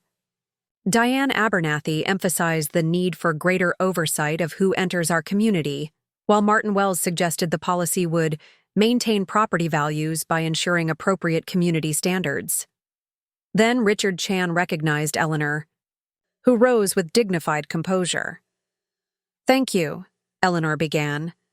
"I've lived in Oakwood Estates for 15 years, and what has always distinguished this community is its welcoming, family-oriented atmosphere. The proposed visitor restrictions fundamentally contradict that character." Miranda's expression tightened as Eleanor continued, methodically dismantling the security justification with crime statistics showing no significant increase in neighborhood incidents. Several residents nodded in agreement, murmuring among themselves. Moreover, Eleanor concluded, this policy would have a disproportionate impact on extended families, particularly grandparents who provide childcare and support to resident families. Is this really the direction we want for Oakwood Estates? Her pointed question hung in the air, resonating with many in the room. I noticed Sophie whispering something to Patrick, who bent to listen before glancing uncomfortably at Miranda. James Foster cleared his throat. "Thank you for those perspectives. Are there other community members who wish to speak?" I rose slowly, feeling Miranda's gaze fix on me with cold intensity as I moved toward the podium. The room quieted as I took my position, adjusting the microphone slightly. "Good evening," I began, my voice steady and clear. "My name is Margaret Wilson. I've been connected to Oakwood Estates since its inception 20 years ago." Miranda's eyes narrowed at this phrasing, but I continued without acknowledging her reaction.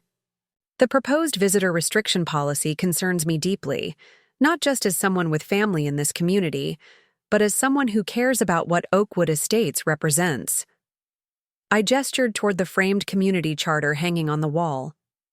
Our founding document explicitly describes this neighborhood as an inclusive, multi-generational community that values family connections.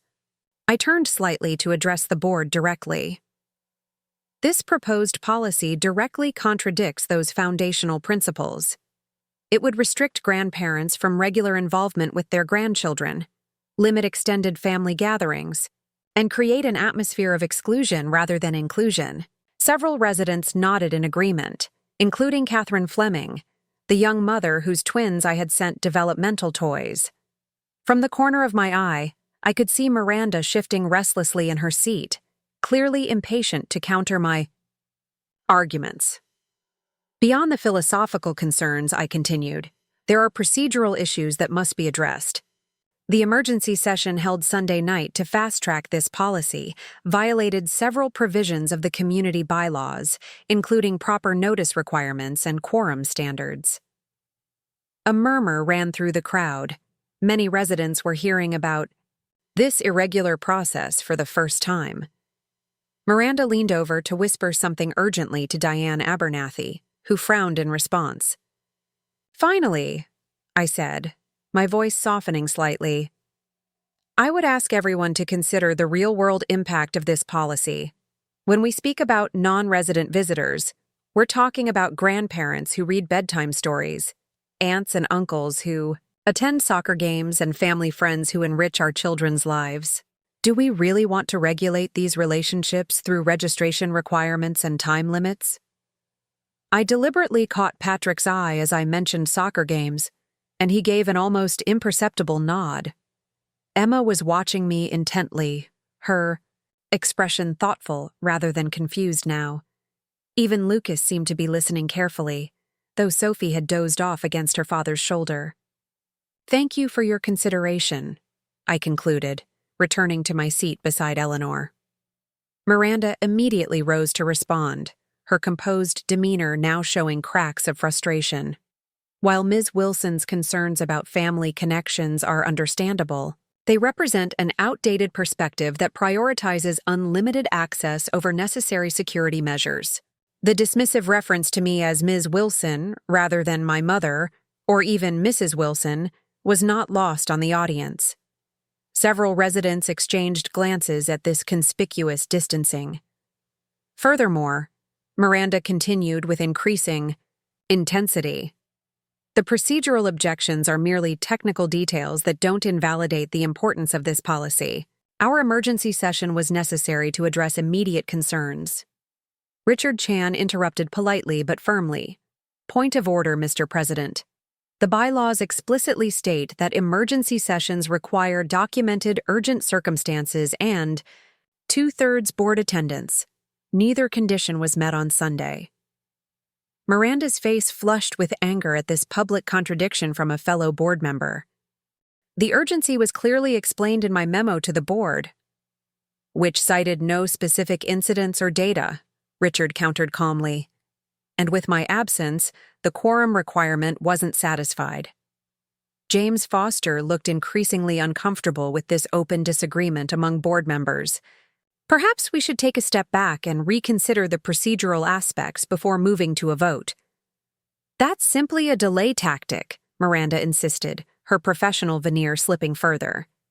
"This policy has strong support from key community members.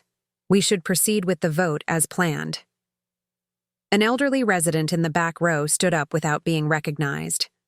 "I'd like to know exactly who these key community members are," he called out. "Because most of us are hearing about these changes for the first time, and they don't sound like improvements to me." A chorus of agreement rippled through the room. Miranda looked momentarily taken aback by this open challenge from an unexpected quarter. She glanced at her allies on the board, but even Diane Abernathy seemed hesitant now.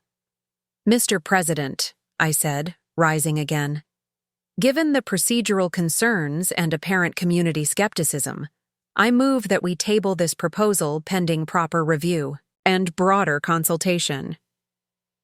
"I second that motion," Eleanor added immediately. James looked relieved at this potential resolution. "We have a motion to table the visitor restriction policy for further review. All in favor?" A strong chorus of "aye" filled the room. When James called for opposed votes, only Miranda and two of her closest allies responded. "The motion carries," James announced.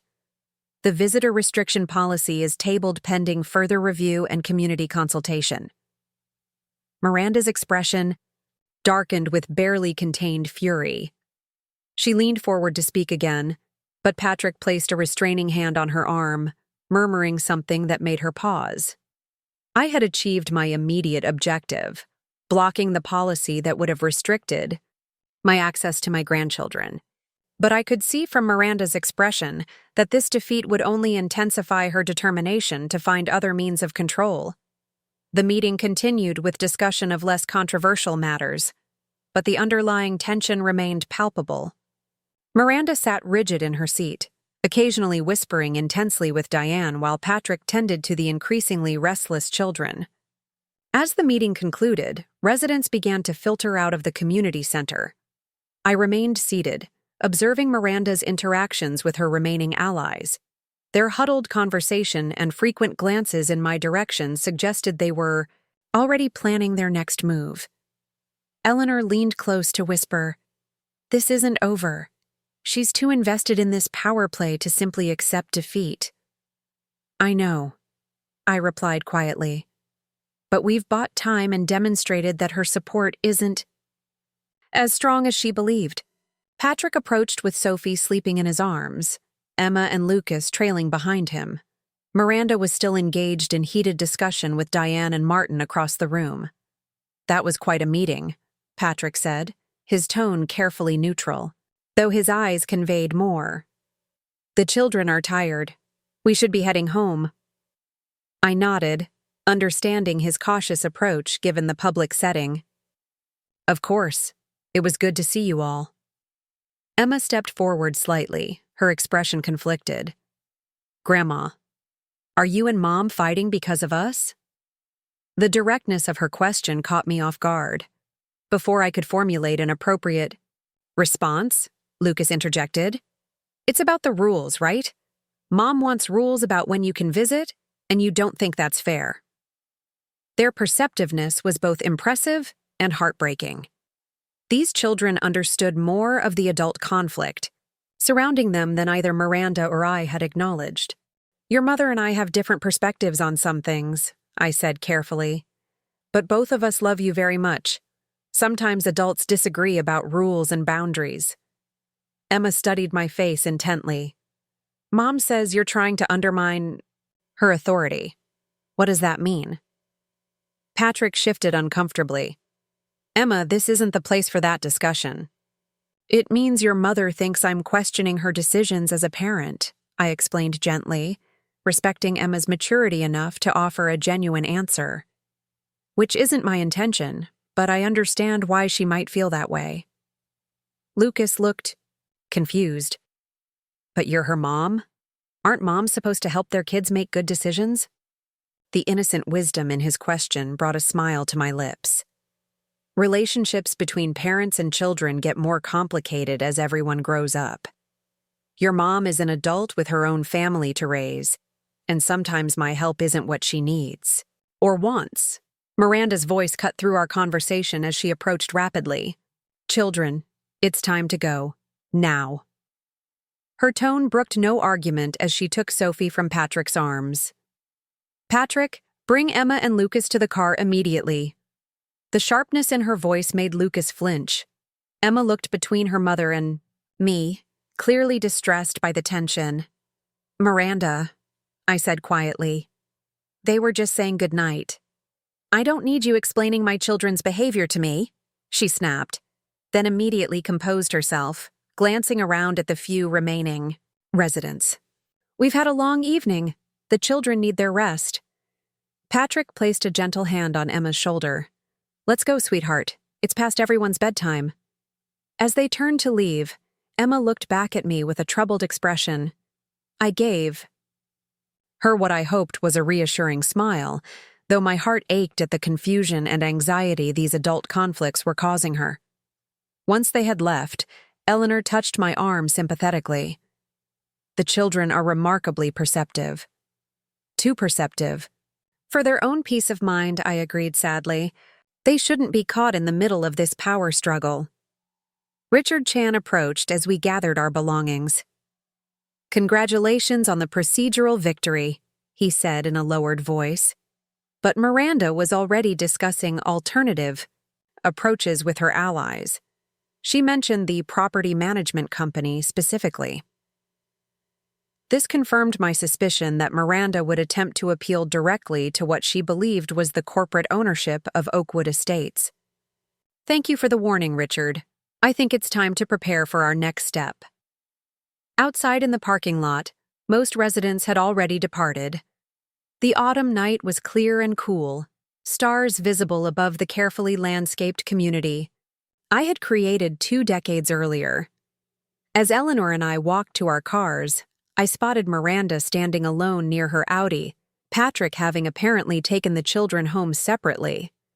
When she saw me, she straightened her posture and deliberately walked in my direction. Her expression was controlled, but her eyes blazed with determination. Congratulations on your little parliamentary maneuver, she said coldly when she reached us. Enjoy the victory while it lasts. Miranda, I sighed. This doesn't have to be a battle. We could work together to find a compromise that respects both your boundaries and my relationship with the children. She gave a short, harsh laugh. Always so reasonable on the surface, always positioning yourself as the wise, balanced matriarch while undermining me behind the scenes. That's not my intention, I began, but she cut me off with a sharp gesture. Save it. This community meeting was just one venue. There are other approaches, other forums. Her smile was tight and confident. I've already scheduled a meeting with Oakwood Property Group for Friday. As the most significant homeowner in the community and a board member, they'll certainly be interested in my proposals for improving property values and community governance. Eleanor and I exchanged glances. Miranda had indeed escalated quickly, attempting to go over the homeowners association directly to the property owners, unaware that she was actually seeking a meeting with me. Miranda, I said carefully, before you pursue that approach, there's something you should know. I'm not interested in your advice or warnings, she interrupted dismissively.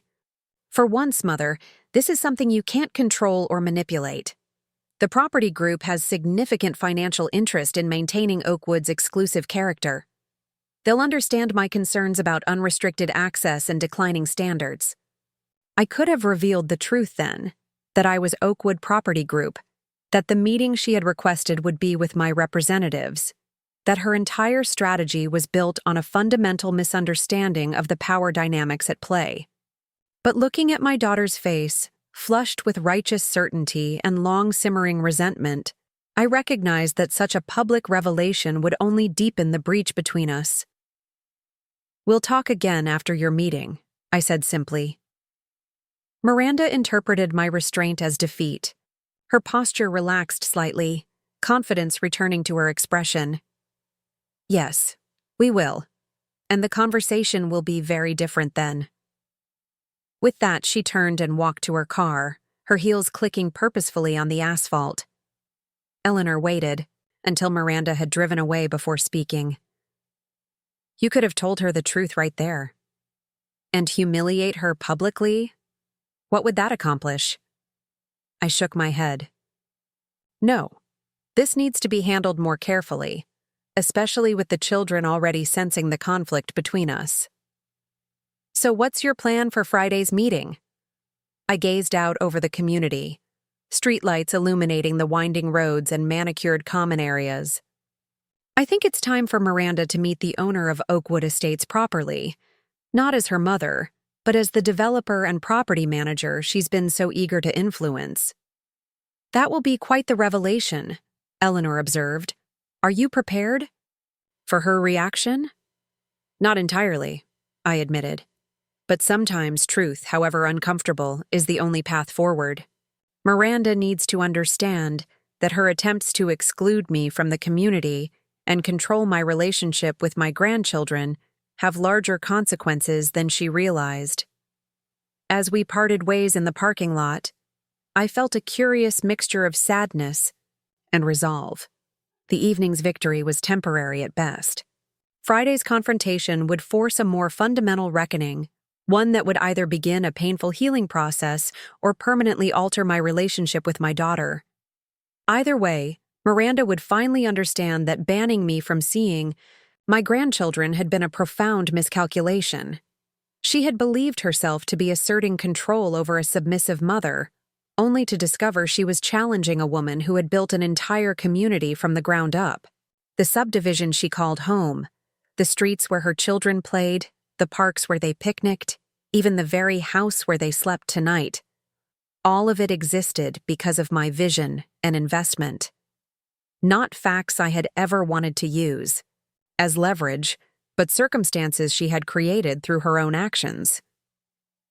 As I drove home along the curving roads of Oakwood Estates, I passed Miranda's Tudor-style house. Through the windows, I could see warm light spilling onto the lawn. Patrick. Moving through the rooms, presumably preparing the children for bed, this home that had been meant as a gift of love had somehow become the centerpiece of a power struggle neither of us had anticipated. Friday would bring clarity, one way or another. Miranda would finally see me not just as her controlling mother, but as a woman who had built something significant, something lasting, and perhaps in that recognition, we might find a new path forward, if not immediate reconciliation, then at least mutual respect. For now, I had achieved my immediate goal. The visitor restriction policy had been blocked. My access to my grandchildren remained intact, and in 3 days, Miranda would discover that in her determination to ban me from her life, she had unwittingly challenged the very foundation beneath her feet.